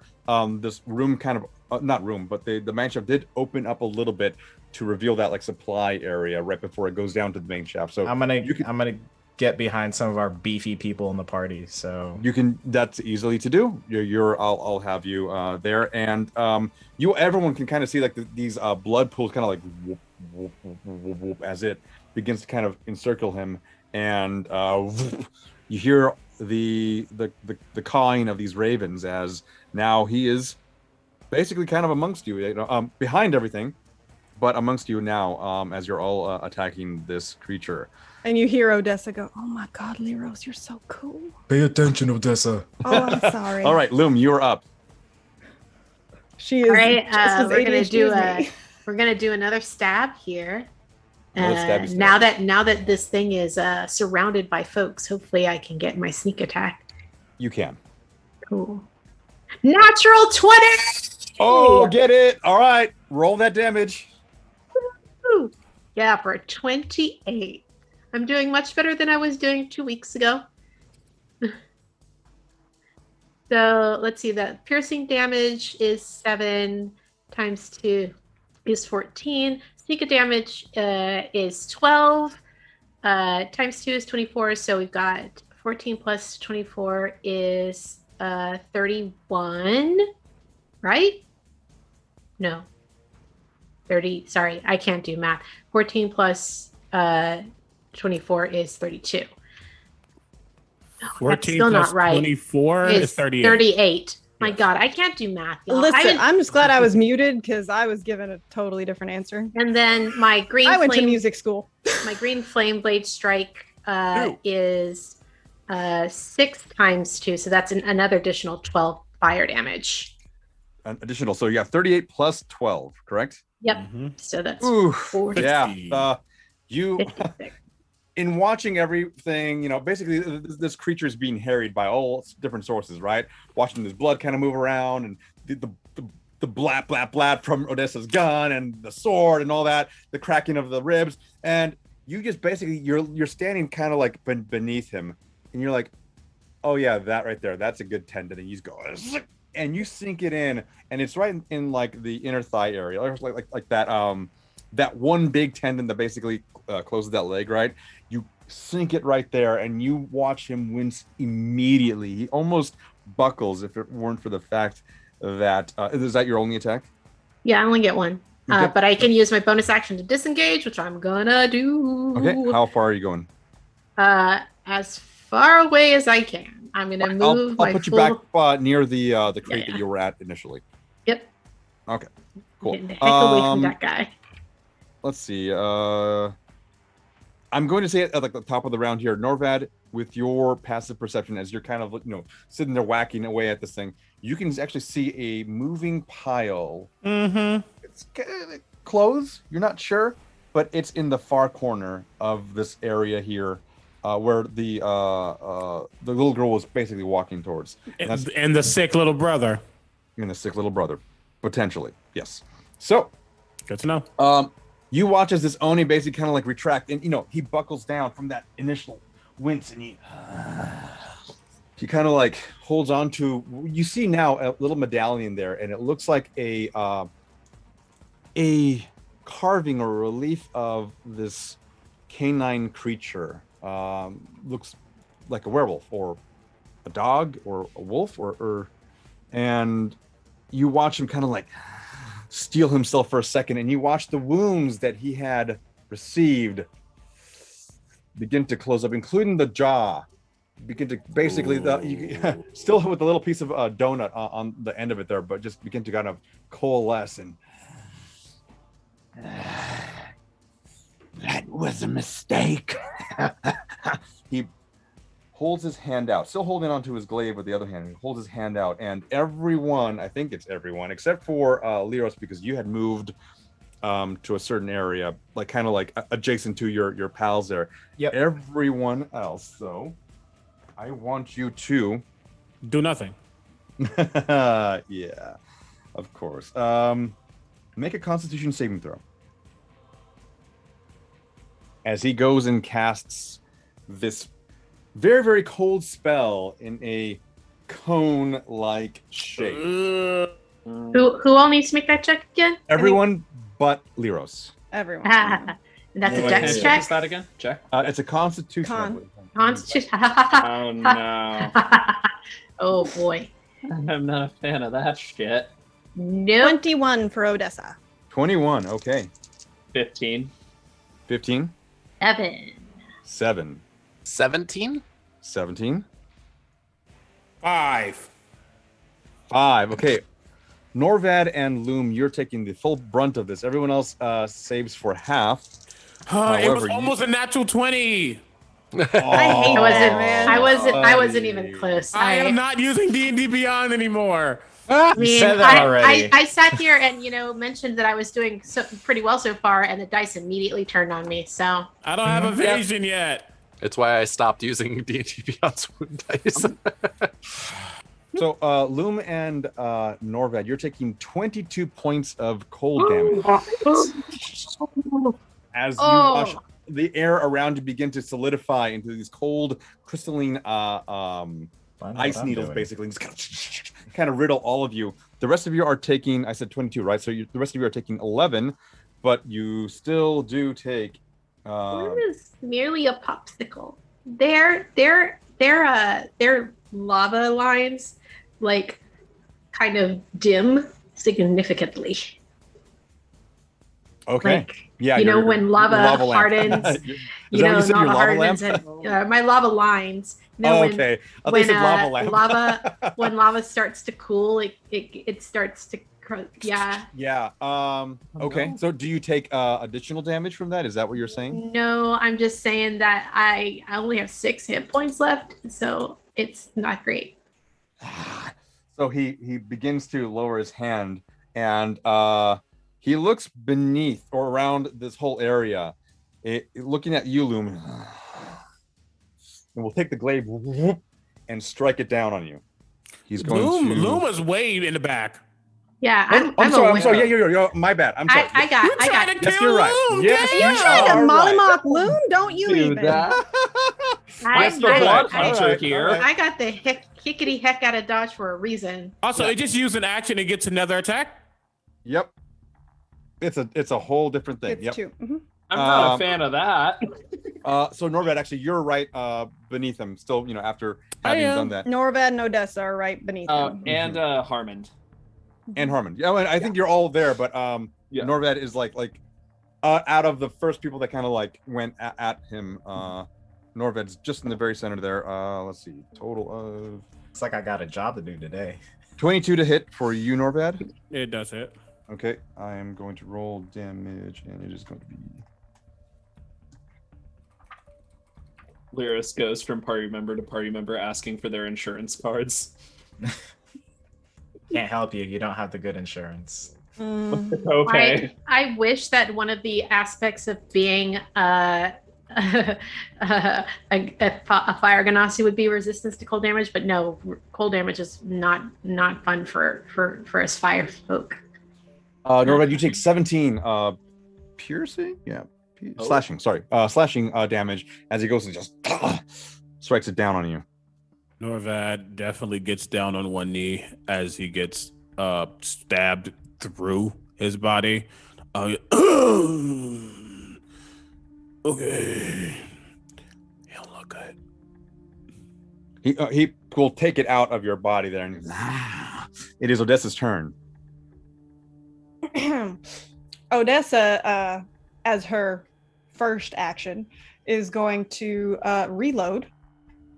Since she fired all 4 shots. And as a second action, she is going to put the gun as close to actually on their skin as possible. Yeah, just kind of like, okay. And basically say, bitch, do you see how pale I am? I am from the north. You cannot make me cold. And she will pull the trigger. Okay, roll for attack. Plus, I'm wearing a coat. Seriously. Anyway, hold on. Oh, no, D&D Beyond. Wrong way. Oh, no. Oh no, she's gonna miss though. Probably because she's so mad. That was only an 11 to hit, so she's gonna miss. 11 does not hit. No, it does not hit. Oh wait. Oh no. I rolled a 2, Gil. Okay, now you don't have the chart with you, do you? I do not have it on me at the moment, right? Okay. So I will start off by saying she goes to click on the second time.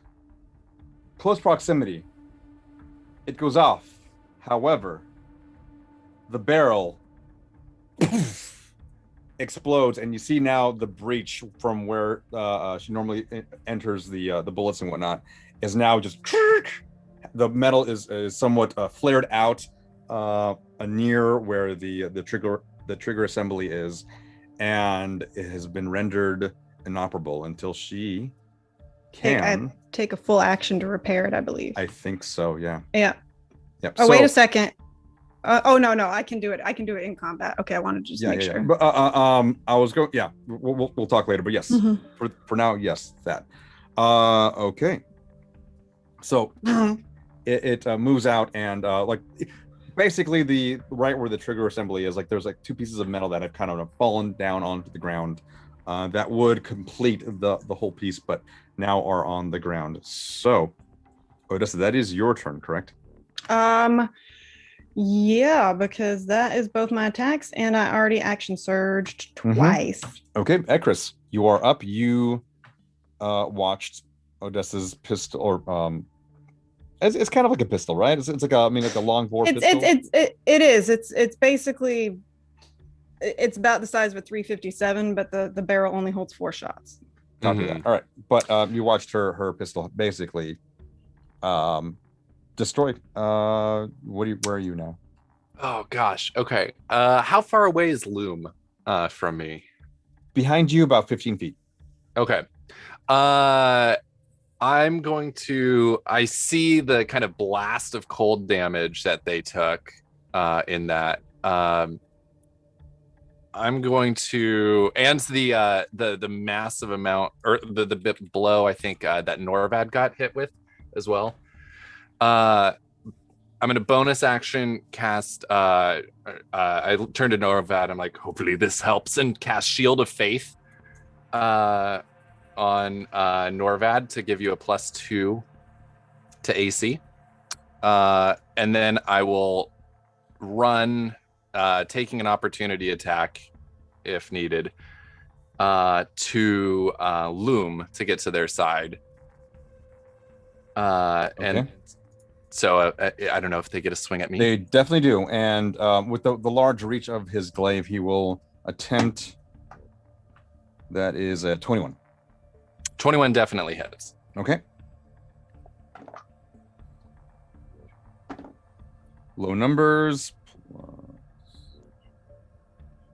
So you only take 11 points of damage from this attack. Okay.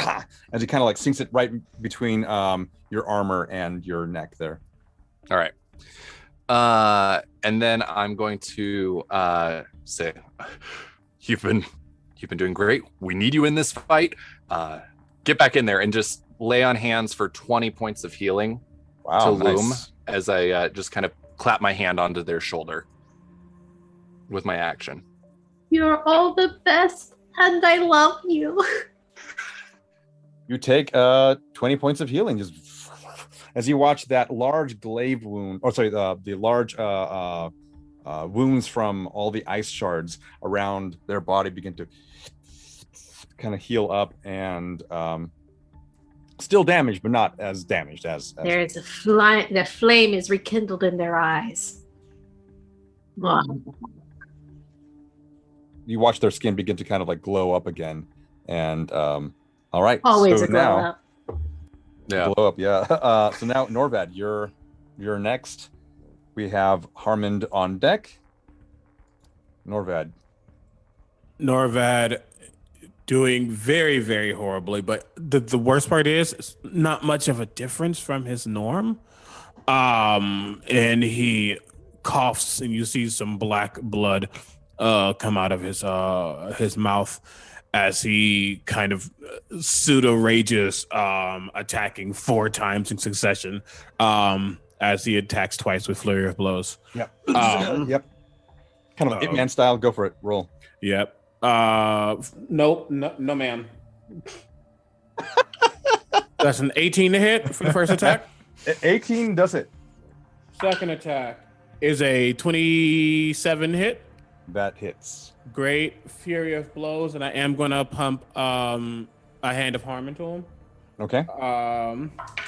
Natural 20. Natural 20. All right. Give me that. You have another roll, right? I do, but I was trying to see if I wanted to. I'm gonna roll it in here. I'm gonna roll a quick d20. If you're wondering if you get the Hand of Harm on that roll, you did say it just before you rolled it. So, I'm gonna hit one more time. Yes, you will. That is 18 hit. 18 does hit. I was trying to roll to see if he would heal himself, and he didn't. You heal yourself?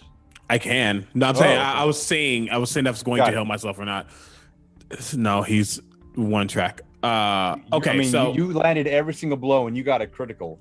You're sitting there basically going after rib after rib after rib, and the third hit actually indents and cracks that rib. 5, you see it kind of give way there, 3, almost to the point of puncturing the lungs. 23 nope, hold on, 23. Then how do we do crits again? I always forget each round. Each time. Double the dice. Double dice, thank you. 7 of 23, 7, 23, 34, 34 plus 9, 34 plus 9, 42? Is it 42? 42 Yes. total? Nope. 42 points of bludgeoning damage, and then 15 points of necrotic. Plus 15. Yep. And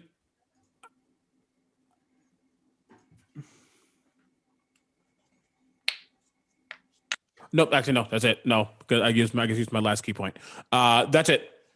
And I'm just huffing really hard. I mean, you're trying to doing, destroy him. Yeah, you're closing the distance now, and you're basically staring right now at his rib cage, and you're just bah, bah, bah, bah. The third hit does break the rib cage. Add one more point. It was 43, not 42. So sorry. Okay. Yeah. All right. Hold on. Then I'll just do that. Ooh-wee. And you puncture the lung immediately as you begin to puncture that lung.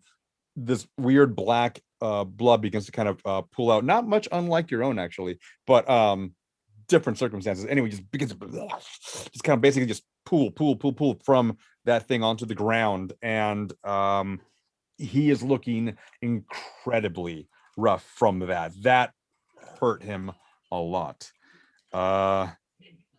So now we're going to Harmond. Okay, yeah, this guy's kind of pissed me off a little bit, so I'm going to shout, by the power of the moon, I'll punish you. And I'm going to transform into a werewolf. And you basically Please give him a transformation sequence. Do the spinning. You just start Can he also just have inspiration for that? I don't know. I just feel like, and you get the nail polish. It's great. Oh yeah, I have like colored. Beautifully. You know what? Yes. As you basically do a little bit of like a pirouette around on your heel, and you kind of just like swing your leg out, and in the momentum that you're doing so, you watch as the claws basically do like ching, right? And then the face, snout, and then the back, the fur, the legs begin to kind of give that extra joint in them, or not. It's not so much an extra joint, but now pronounced heel, and the claws from the feet, all the. And here's the other thing too, though, the clothes do rip off, Harmond. However, they're torn. So there's no really coming back from this transformation, but you are now transformed and glorious. You hear Odessa I'm sorry, say, can I yeah, go ahead. Can I have one thing? I just need this for me, for the fan art purposes. Can the only thing that have survived of this clothing is the ruffle around his neck? Yes. Absolutely. That's good. Harmond is completely nude except for the Shakespeare ruffle. I mean, like the clothing just flew right off to the edge of the mine walls, and has fallen down, and he is full fur, and just around it, yeah, a nice little fun little ruffle. My ruffle of shame. Yep. And Ruffle of shame. You stop your it is in a slight conical position, but as your leg stops your momentum, you put it down, and you're ready to go. Odessa says, "Oh my God, Harmond, you're so extra." I've been holding this back for a while. Okay, And you know what? I'm You do get an inspiration for that. You do. yeah. That's a performance. That was definitely actually, you know what? Roll me a performance too. Just Oh, great. With my +0 performance. Oh, yeah. And D&D Beyond is in the... That is a 7. 7. Your eyes don't go into the chibi form, so that's I'm not going to give you that. But Darn. you still have your transformation with you, and the Oni is squared up, and you actually almost. See, how tall are you? No, we made sure that you were I'm Odessa height. 5 inches, right? Yeah, 1 inch shorter than Odessa. So you're Yep. still not taller than the Oni, which is about 8 foot. But all right. All right, I like pose for a second, and I immediately snarl, and I'm gonna hit him 3 times with my lightning Yeah. claws. Right. Quick succession. That is a 22 Okay. for the first attack. Roll damage for that. That is the 2d6 plus.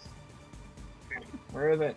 Oh yeah, 2d6 plus 6, so that is 11 for the first one. Okay. And then the second attack is perfect. That's a 24. And then the damage for that is an 11. And then the third attack is an 18. That does hit. And that one is a, let's see, 14. I'm not writing down the damage because you killed it in the first blow, but I'd like you to describe how you do that. Harmond slashes it twice across the chest, and as it starts to like bend over, I take my claw and I just jut through its stomach, pick it up, and then fling it aside full anime style. Right, and you do just right onto the side of the wall and dropping the glaive almost immediately on that first strike. And you watch it kind of just slump down and I go back. gurgling. It's evil gurgle as it just I like go back into my human form, like, yeah! immediately, And yeah, I look down. just a ruffle. You're Ruffle goes very off, I cover naked. myself. You're very naked. If anyone has a blanket or a cloak, I would greatly appreciate it. So here's the thing, Harmond. The Oni that you are fighting does have a cloak. I take the dead Oni's cloak. Okay, it's kind of it's more of like a cape, but in your instance, it becomes a cloak. It's kind of large enough that you can cover everything up. Hide your shame, if you will. your sailor transformation shame. I think Lim goes over with one of their more like not as nice daggers and kind of cuts some holes in the cloak, like so that he can stick his arms through, and then like wrap something around the waist, so it's a little bit more like okay. secure. Yeah, you have a little bit of like a bathrobe, if you will, or like a lounge robe. And Sleeveless yeah, lounge robe. Yeah, it has with the ruffle that is still there. It's a unique look. It's a look. Oh no, the ruffle was covering my. Oh, okay, you took it off. We need to look into perhaps magical clothing that will change size as you do. I would love some stretching clothes. I would pay top coin for stretching clothes. Some purple now. pants that just magically Maybe, don't tear. Yeah. I mean, I have Maybe to the spend next- most of my gold every month for something, so. Okay, so we are now out of initiative. The Oni has been slain and is down on the ground. Next up would have been Lirros. But you are now out of initiative, so you are free to do what you wish. I'm gonna cast aid, like as we're transitioning from out of combat into just whatever we're doing. I'm just gonna cast aid on at 3rd level on, I guess Harmon, Norvad, and who was the other person who took a lot of heat there? I only took a little bit. I'm actually now almost up to full because of Ekris. So, okay. Speaking of Ekris which, is looking I'm hurt though. Okay, so Norvad, Harmon, and Ekris are gonna get 10. You're gonna get 10 HP, but your hit point maximum also goes up by 10. Oh, Okay. Nice. So I'm gonna try and heal up some of your wounds using your blood to stitch it, and also kind of invigorate yourselves. Oh, thank you. But and as he's kind of struggling, he kind of leaning on one of his staffs, the staff. He says, "There was another. I heard movement." Oh. Are you still messed up in a sense? I was at 2 hit points. Oh, yep. Okay. Well, I will do cure wounds at 2nd level. And I gotta roll for that one. Cure wounds 2d8. While there's healing up, can Harmond like search the room a little bit? You may I'm go ahead and curious about give me an that. investigation. Yeah. Yeah, go ahead and if you're gonna go search the body for sure, give me an investigation. All right. That is a. Okay, that is a 24. 24. You definitely find that medallion on the Oni. As you basically, I'll say this: as you were taking off the cloak, you noticed that the medallion was kind of like jangling there, and you're able to just kind of slip it off his head, his bloodied now head, which has various puncture wounds underneath it, and but you're able to take off the medallion, no problem. With that, I'll forego the new identify, if you will, for that thing, and you're able to see now, looking at this medallion, it is in the shape of like a relief of a gnoll, and you can probably imagine that this was his like a little homage to his deity, who was praying to or asking for earlier from Yunogu, and the other effects that are on him don't seem to be really of any kind of value, just besides that, and his glaive, which is oddly enough, it's broken now just from the battle with that you've had with it. All right, I'm gonna toss the medallion to Odessa. Say, "Hey, Odessa, heads up!" And I toss it to her. She does not even notice. She has sat down on the floor and has her gun in her hand, both her hands, and you just hear her muttering to herself, I thought I got it right this time. And she's just like taking out her tinker's tools and beginning the process of repairing her weapon. And of course it probably hits her in the head. Ow. Yeah. Why is it with everybody in this party and throwing things at me? I was tossing it to you, and hey, you said you wanted to fight gnolls. Yeah. I think we should go. We don't need to be here longer. I think we need to get somewhere where y'all can rest. Yeah. Additional 10 HP if you didn't get that from her. Thank you. I appreciate you, Lirros. Lirros, you're the best. Shit. Sorry. I got rid of What HP. was that? Nothing. Do we still need to grab the limestone? Oh, we should find that and then leave.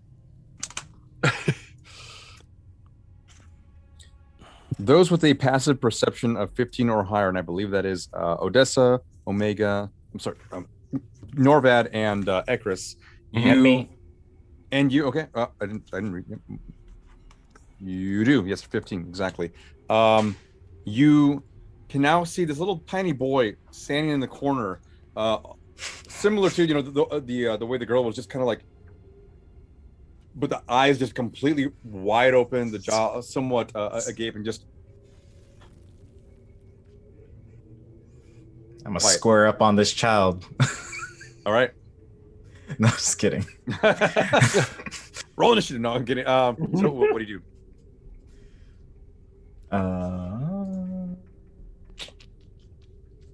I did insight on the other child. I didn't help, so I guess I would do the same thing here. Yeah, Realistically, I'm gonna also, if you allow me, I'm just looking. I hear the child and I see him. My eyes just narrow. Like, is this a facade they're putting on? You can roll God, I can't even think of the word now. Insight. Thank you.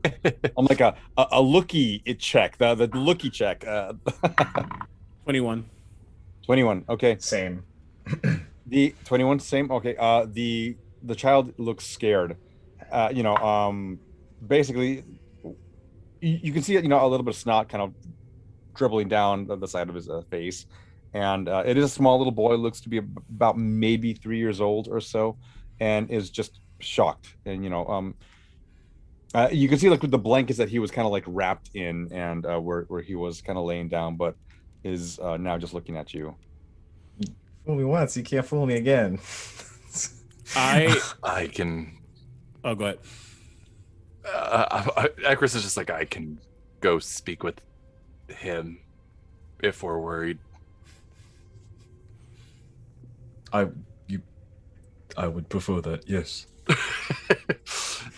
Okay, Ekris, you make your way over to the little kid who is, he hasn't really like moved away from you. He's scared. You can tell he's scared, but like at this point hasn't really, after seeing what just happened and probably what the conditions that he was brought here to, and having everything else happen to him, is almost kind of like going along for the ride now.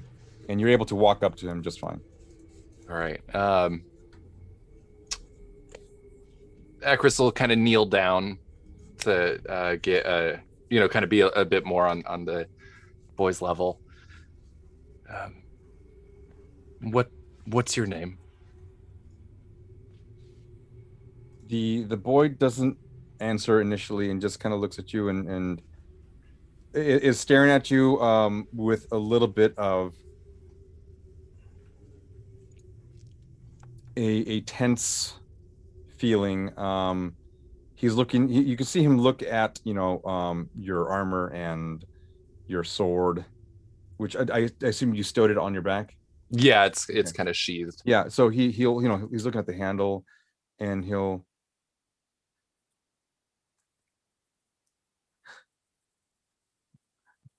I'm Tenru.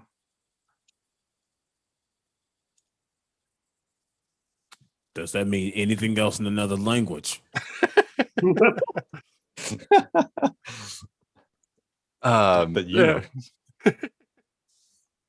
I'm Tenru. We heard you might be sick. Is that true? Are you hurt? I can help with that. There is like a little bit of it is a human male child, fair skin, like dirt blonde hair, and there is a little bit of like that gaunt look to him, like he's malnourished, and also with the running snot. And you can see like there's like dirt kind of formed around his eyes and his nostrils, and it appears to be again malnourished and also somewhat sick, maybe with just like a cold or a fever of some kind. You're not quite sure. You can give me a medicine check though if you want to. Sure. Yeah, I'm gonna kind of reach out slowly as to not startle Tenru. That's a dirty 20 for the medicine check.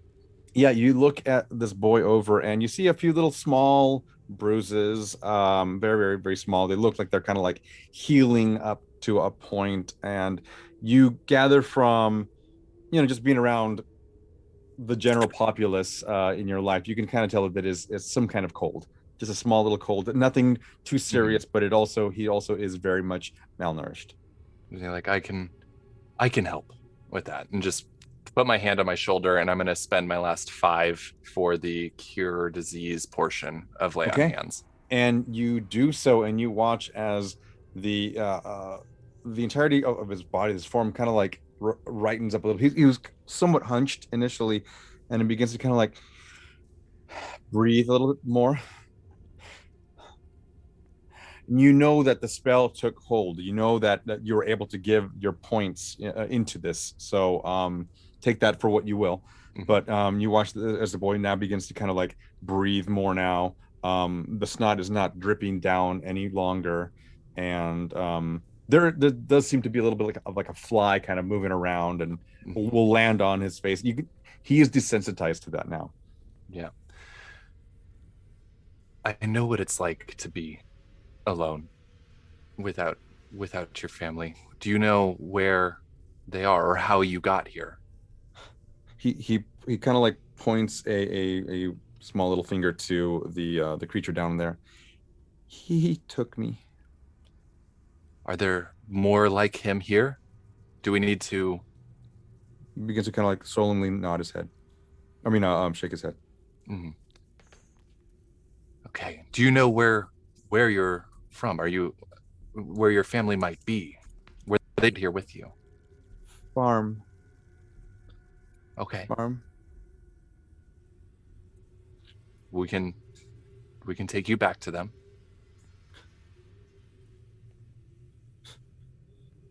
Okay.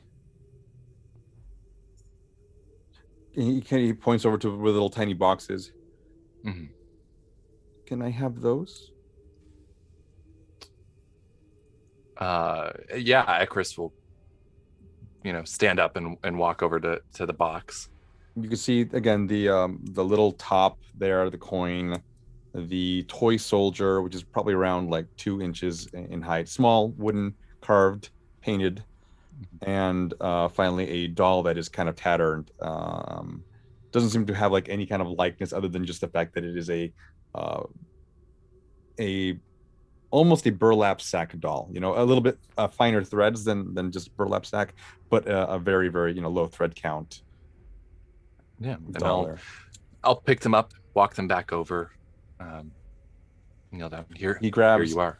He grabs his doll. He grabs a box, but he grabs his doll a little more than the rest of it. And he's kind of just, almost like to the point of putting his mouth like right next to it, just kind of like, he looks back up at you. He solemnly, slowly extends his hand out to like where yours is, and because he kind of like just grab onto like a finger basically, and just holds it there. All right. Well, you're welcome to come with us. We will keep you safe and I can return you home if need be. He nods his head. I'll kind of lead him over and kind of stand up a little more slowly, and letting him hold on to my finger. Yeah, he's holding on to walk him on your left side. Yeah. Loon leans over. Yeah, Loon leans over to Harmond. You're going to say that this one is not really a child too? I was right the first time, wasn't I?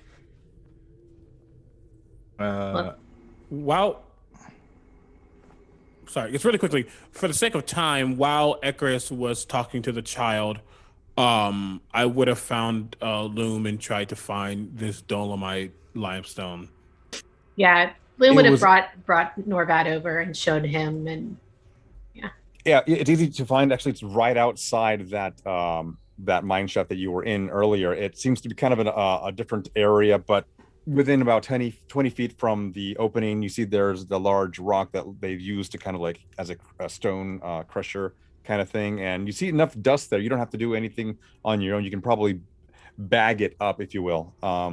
There are sacks nearby that you can probably put a little bit enough, we're talking maybe, I would say like maybe 10 pounds worth of this dust. Perfect. Cool. We'll gather that up then. Okay. You do so. You bag it. You kind of basically just tie a knot at the very top of the little sack. I assume, Norvad, then you're taking it with you? Yeah. Okay, great. You put it, you pocket it, you head back down and you watch as Ekris is now moving out with the little child on his finger as he's clutching the little doll and just basically kind of like almost to the point of stopping Ekris from fully moving, is just kind of like hugging his leg. And as you watch the boy's eyes are just open wide with wonder, seeing everyone here, basically looking like superheroes to him. And but at the same time quite afraid because there was enough stuff happening inside there, and has now basically just now clung to Ekris at this point. You have a way with children, Ekris. We were able to connect on levels. I know what he's going through to some extent. Did you figure out where he's from? Closer to town, it appears. His family has a farm, it seems. Well, then I think we should take him back. Agreed. Yeah. Someone in town might know his family and be able to reconnect him. Agreed. Shall we go? We've gotten what we need from this place. Yeah, sooner we're out of here, the better. We need to find new real clothes again. I mean, I don't mind the breeze, but I would like pants again. What were you saying, Lirros? I was gonna see if did Ekris like tend to the child completely, like as far as like healing goes? You can make a medicine check. Yeah, I'll do that. Okay, that's good. Medicine 17. Nice. 17. You're watching nearby as you kind of like. I imagine you being somewhat skeptical of the whole situation. But you're looking down, and you see that the boy is on the mend. Hasn't sniffled from the snot running down. You can kind of see him wipe away all the crust from his eyes, and he seems to be on the mend. He seems to be, it's still hard to keep up with Ekris because he's a small little child, but still, walking somewhat next to him. I'm gonna be, if Ekris is still left or right, I'm gonna be the opposite and behind a little. Kind of like how you would walk a patient in real life, but that's what I'm doing.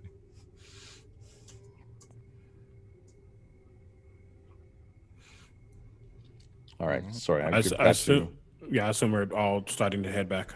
Mm-hmm. Mm-hmm.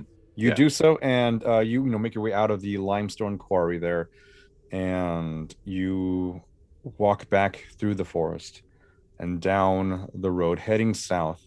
And it's if you're about, let's see, I did write it down. You seem to be about 2.5 hours away from the, or 3.5 is what I wrote, but now we're about 2.5 hours away from the town itself of Allfield. And there's the big road, the trade route that leads to the northern cities and down through Allfield and south further still. You make your way moving along, and you find yourself in Allfield now in the middle of the day. Yeah, actually now starting to kind of near the late afternoon, and you're watching the city hustling, bustling, and doing its normal thing of repairing the damage from the previous gnoll attacks, all the burning and the destruction. And you're watching the folks move around. Norvad, with your high perception check, you're able to, you see a community board, and you see a missing persons poster there, and it looks like it seems to match the description of the child at hand, and it seems to basically point you in the direction of Bryce Feely, the Watchmaster. Cool. I will note that. Well, it looks like we found the individual on that sign that said to Bryce. Bryce is their name. Let's head to their location. Sounds good. Let's take the child there. You make your way through the town, heading back to the watchtower, specifically that you had spoken with Bryce and their platoon earlier yesterday. And in doing so, you notice that there are several people moving throughout the town that are not doing their normal business routine, Norvad. You, with your hyper perception, are able to notice that there are a few folks that have robes and are looking out for some folks. Possibly. You do make your way to the tower itself, and the door is open as before, and you're able to peer inside, all of you, and you can see inside various soldiers either donning their armor on, working their straps in, grabbing their weapons for their watch, and a few soldiers that are coming in there and taking their armor off, doffing them and putting them on the shelves and whatnot. But you do see Bryce Feely there with their arms upwards towards their chin with their fingers crossed, and they look up.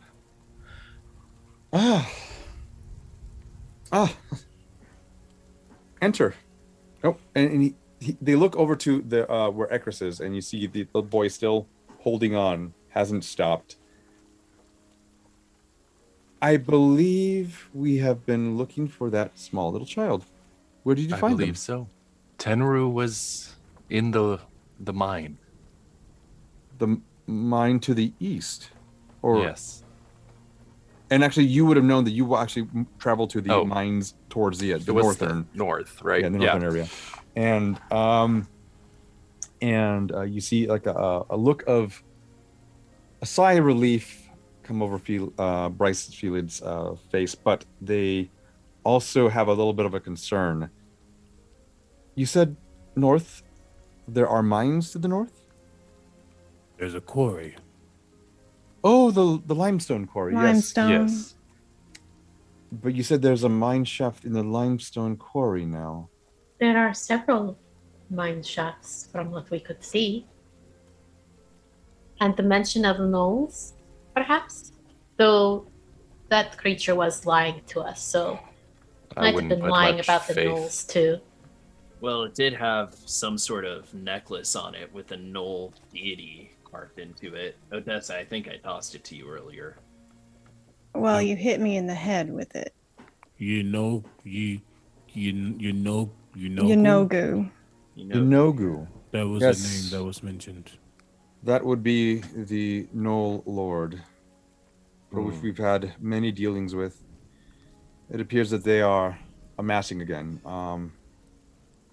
Who was it on? Who was this? And I assume you're pulling out the medallion, Odessa? Sure. Yes. Okay. Odessa's not really paying attention, but she just kind of takes it out and like holds it out to Harmond to give to them. That we know already, or are we just meeting this person for the first time? You met them. We met them when you had the flu. Yes, you met them. They are the watchmaster of the town of Allfield. There is Starosta, which seems to govern all, as far as the guards in Allfield, and the watchmaster is who all the soldiers kind of report to. So Bryce Feely is a half elven person of note in this town, they, them, and they are basically at the head of this large table, which you have all sat down before and spoke about the various dealings on in the town, the blight and the gnolls and various things. So Bryce Feely looks at the medallion that you're holding, Odessa, and kind of nods. I see. Very well. I'll bring this up to the Starosta. This little child here, his parents were looking for him. Thank you. Is he okay? You watch as Bryce walks up towards the little boy and kind of pulls back the hair that is kind of parting, in front of his face, and just parts it a little bit. And well, he looks all right. Will he be okay? Have you tended to him? So. Bryce now leans down almost to the little boy's level. What is your name? And the little boy looks up at Ekris more than Bryce, and just kind of like squeezes the fingers somewhat. It's okay. I'm Tenru. Pleasure to meet you, Tenru. I am Bryce. I spoke with your parents not that long ago. He'll be happy to know that you are all right. Come, we have a food here. We have a stew going on in the back. Would you like some? And the boy again squeezes a little bit on your finger once more, Ekris, and is slowly kind of moving away from your leg, still holding onto your finger. Kneel down, just like, don't worry. They're a good person. They'll take you home and make sure you're reunited with your family. Okay. He lets go of the finger, but not before giving your leg. And now, since you're now crouched down, a little bit of a hug. He stops, though. He kind of backs up. And then he... Yeah, Ekris kind of pauses and then kind of pats him on the back. You watch as he continues now. Bryce has brought another soldier to kind of ferry him, the little boy, back. And you can actually smell this stew going on, and it smells really good, based compared to what you've been having lately. Bryce now stands up again. Well, there's another matter to attend to. One of my guards mentioned being put to sleep by ne'er-do-wells late at night. I wouldn't suppose you know anything about that. No, he should have been standing a proper watch. Oh. Right. Yes, and so he normally does. You know nothing of this. If we see any ne'er-do-wells, we'll take care of them.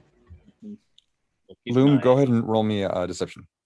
This should be good. Yeah, I was going to also say, Can I assist since I'm proficient?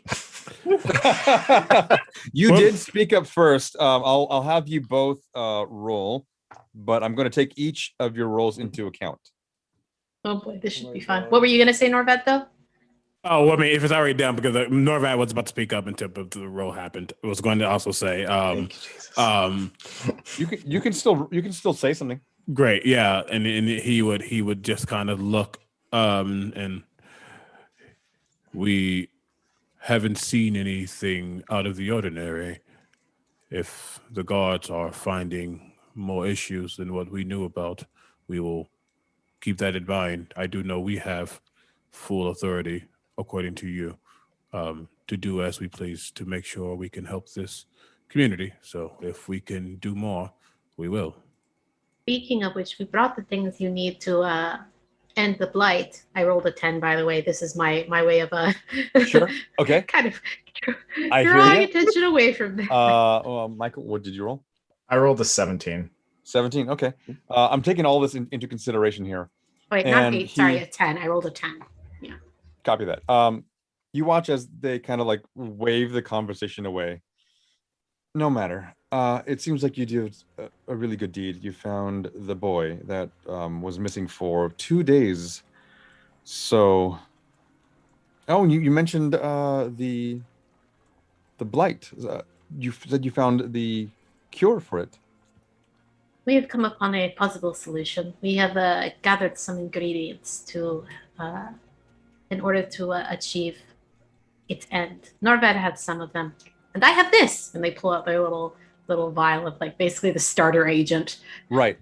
Yep. And funny enough, Loom, you look at your the vial and not necessarily taped because there's no tape, at least that I'm aware of. But there's a small little piece of paper that has been like adhered to the end of it, and you're Little just kind wax of like seal.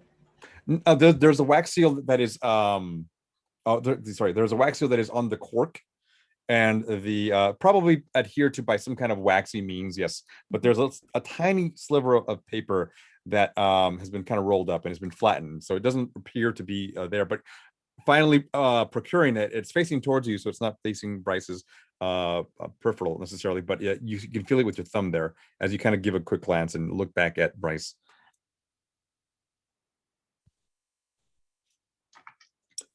Yes, that's wonderful. I assume you know how to do stuff. He's watching over to Norvad as well as I assume. No. Oh yeah. Sorry. Yes. They look over at Norvad, and I assume you're procuring the dolomitic limestone. Yes. And you. Is it Ekris that has the seed fluff? Yeah. Who has the seed fluff? I don't remember which one of us has the seed fluff. It I might be actually me. remember who's cottonseed And meal. there, yeah, the Cottonseed meal, I believe. I feel it was either you or Ekris, but I can't remember which one of you. Yeah. Let me check. One if of I us wrote gathered down. it up from the. Yeah, we spot gathered it were from just in. from the silo. I think it might have been you, Lirros, because you were upstairs with the Raven Queen and doing that. I think that's where that was. Okay. So you saw another grain. Remembered a sack incorrectly. of grain. You saw a sack of grain and also the cottonseed meal. So you procure all these items. You put them on the table there.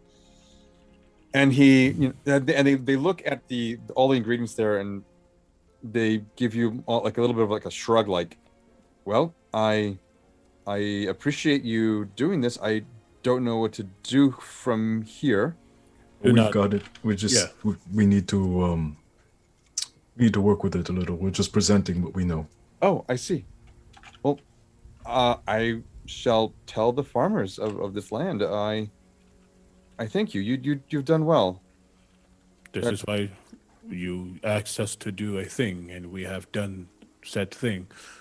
We are showing that we can do much. We also don't sleep on the job, so. I would never. And they look at you kind of with a little bit of a raised eyebrow. I look serious. Like I say that seriously. Right. They round about on you, Ekris, once more, much like that one day when you first met them, and they just pause for a moment and look and continue to the rest of the group there and go, I met a group like you not too long ago. Actually, right when the gnolls attacked, and they have very much your caliber, and if this is what we have on our side, then I don't feel we're on the losing side. If that makes sense.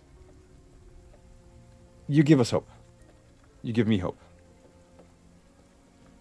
Anyway, I shall again contact the parents of this boy and tell the farmers. You have my thanks. I wish you well. Do you plan to stay within Allfield, or are you moving on? I think we are planning to stay until East of Life is taken care of, and then we'll decide what to do next. Yeah, I also need to stay until I can buy pants again, so... You watch them give you a once-over, and I see. Okay, all right. There actually is a very nice fabrics vendor just up the street if you wish to do that. Well, I must tend to my duties again. You are wonderful. Yes, that is all. And they kind of give you a short head nod, and you watch as they grab a sword off the shelf that has a sheath already on it, and they begin to tie it around their waist with the belt.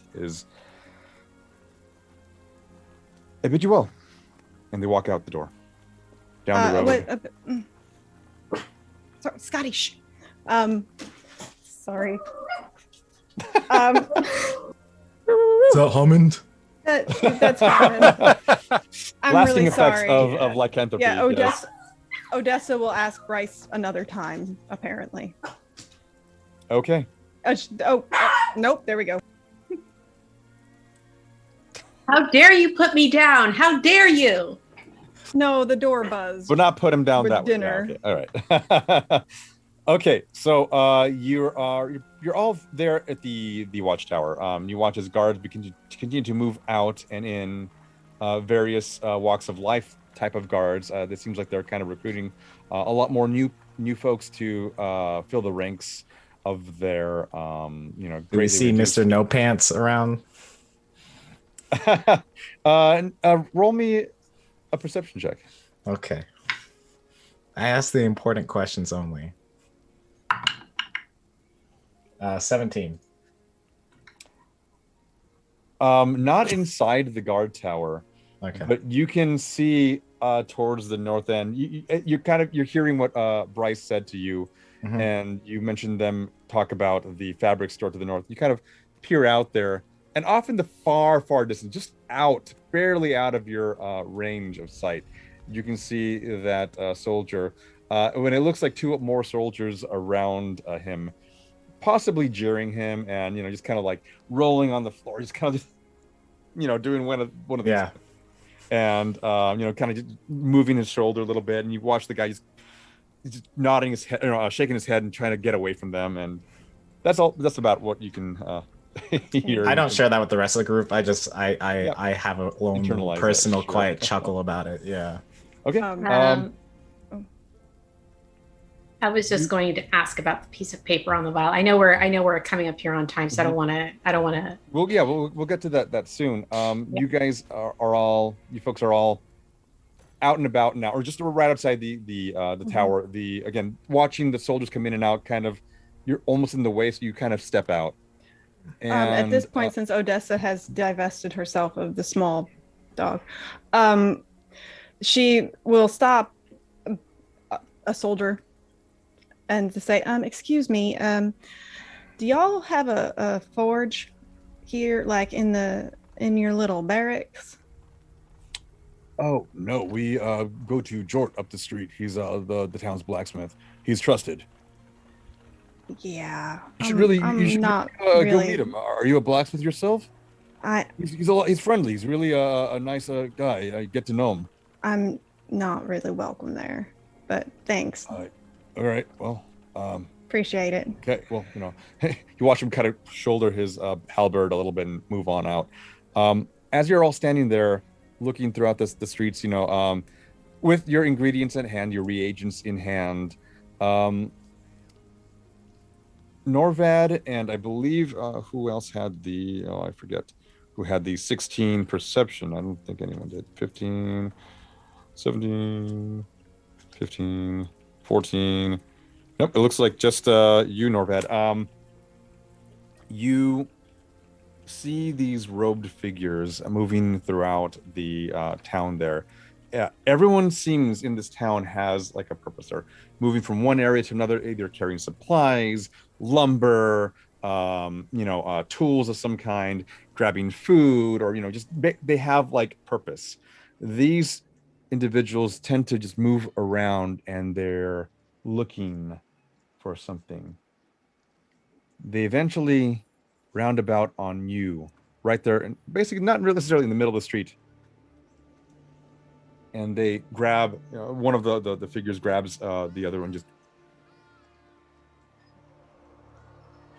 and they begin to make their way slowly towards you. Towards me or the group? Towards all of you. Yeah. So they see you all. They're not necessarily, focused on you. They begin to slowly move towards you. You watch as one of them kind of like moves out in somewhat of a flanking position. And that is where we'll end today's session. I will ask, just so we know, we walked Yeah. about 3 hours and we were kind of casual. Would that constitute a short rest in that area? You know what? I don't think we were rushing back, so we guess would have No, you can. Yeah, I mean, you could definitely have. You could even have stopped at the windmill again, just for a short rest. Knowing that you are all, somewhat hurt, you're more than welcome to take a short rest. Yes. at the Hallelujah. windmill. Great. Yeah, Thank you. yeah. Yeah. You were heading towards the town, but it didn't seem like you guys had haste in your mind. So I will allow that. I will allow the and I realize, we're kind of like rushing the back end of it there. So yeah, absolutely. Take your short rest. Thank you. Use them hit die. Appreciate it. Woo. So yes, folks, we will pick up on that next week. Oh shit! And I never. You never. Oh no. It's okay. We can do it now. I know something I was missing. Sorry, do you have anything else to say? Go. Obviously, we're going to wrap up, but if you had one last thing to talk about, We have a before I wrap it giveaway. up. We got the giveaway. Oh yeah, okay, the giveaway. Thank you all so much for being here. Crap. Thank you so you all are much. amazing. As we sign off, we're going to do this giveaway really quickly. We're gonna do what we're gonna do. Give me a what's a word I should use? I think it should be shaft. Oni? Okay, it's Yeah. shaft. Shaft. Duh. It is 1,000. Can you dig it? Thank you. I cannot. Enter. Enter. Exclamation shaft to win a digital copy of the Explore. Not exclamation. Sorry. Wait. Don't do anything yet. I said the wrong thing. Not shaft. I mean, it's To, shaft, but not that shaft. via D&D. I did the wrong thing. There you go.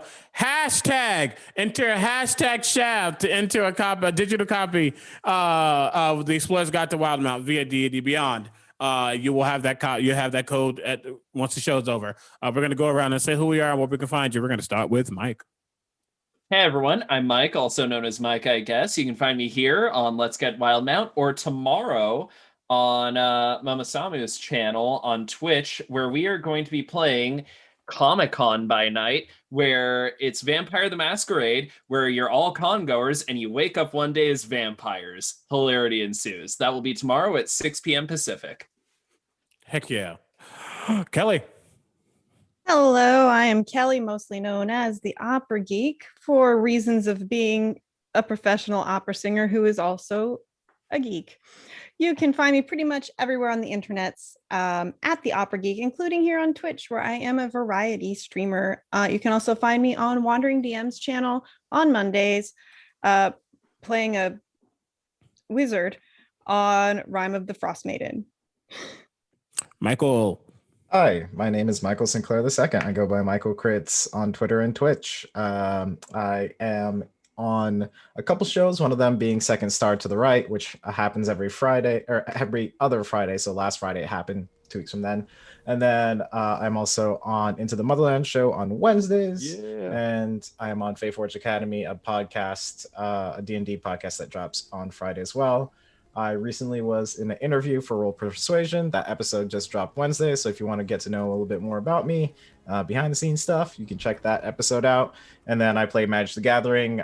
So the new D&D Magic the Gathering set's coming out in like fall, but I'm already starting to preview cards and not preview cards, but talk about cards and lore. You could just check my Twitter for all that cool stuff. Aki. Hi, everybody. I am Aki. You can find me on Twitter at MixGenie.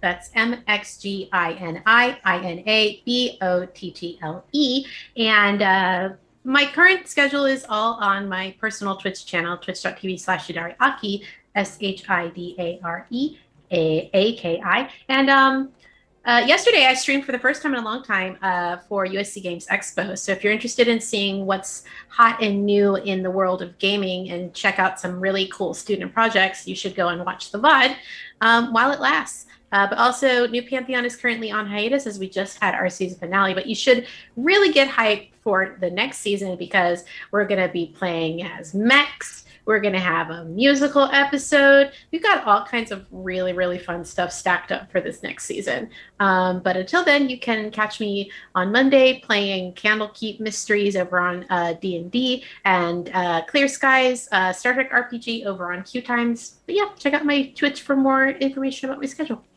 Oh, now I miss Eric. Nick.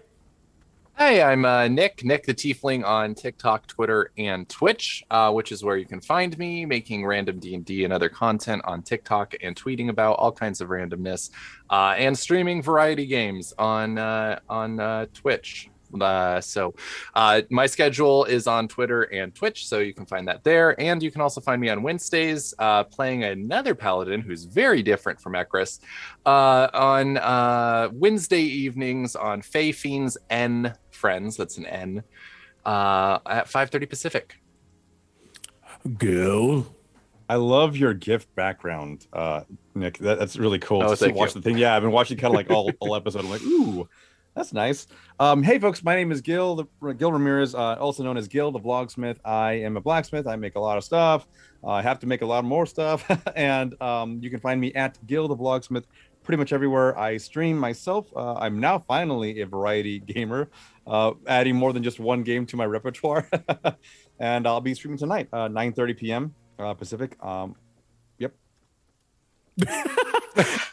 Great. And I am your weirdo, Critical Bard, Omega Jones. You can catch me everywhere at Critical Bard. I do many things. Like I said, new Pantheon's on hiatus. On Mondays, you can catch me playing Noggins, a Seder Druid, over on Realm Smith's Into the Mist campaign, which is a Curse of Strahd campaign. You can catch me doing many other things. I am a partner streamer here, as you can see on Twitch. So check out my channel, where I'll be doing lots more streaming. I've been on a little bit of a hiatus, but I'll be coming back on full force this week. Especially check me out during Pride, because lots of things are happening in the month of June. Big shout out to Mythematic in the background, who is our man behind the mirror, behind the curtain, if you will, for producing the stream. Without him, we would not be sounding and looking as good as we do. So a big shout out to him. You can do !tip or !myth or both if you want to support the show even further, because the arts are valuable and we provide good entertainment for you. With that being said, the winner of our giveaway is Bacon Bite. I will be hitting you up momentarily to give you that. And these names have been batting 1,000. I love them. Seriously. Right? Oh, I forgot to say, you can also catch me in literally 45 minutes over on Lark Network for another D&D game where I play a time wizard dad. Woo! That's him. Anywho, we're going to raid my friend Technique. Technique is another black content creator on here who just went full time. Shout out Rumple. Hell yeah. Who just went full time on Twitch. So I want to show him some love. Yeah. I've found him since back in the day when he had like lower than 10 viewers. Right. I was one of them. Show him some love, subscribe, follow for sure. Hit that like heart button if you can, and make trouble. Stay wild, y'all. Have a good night, and we will see you all next week. Bye.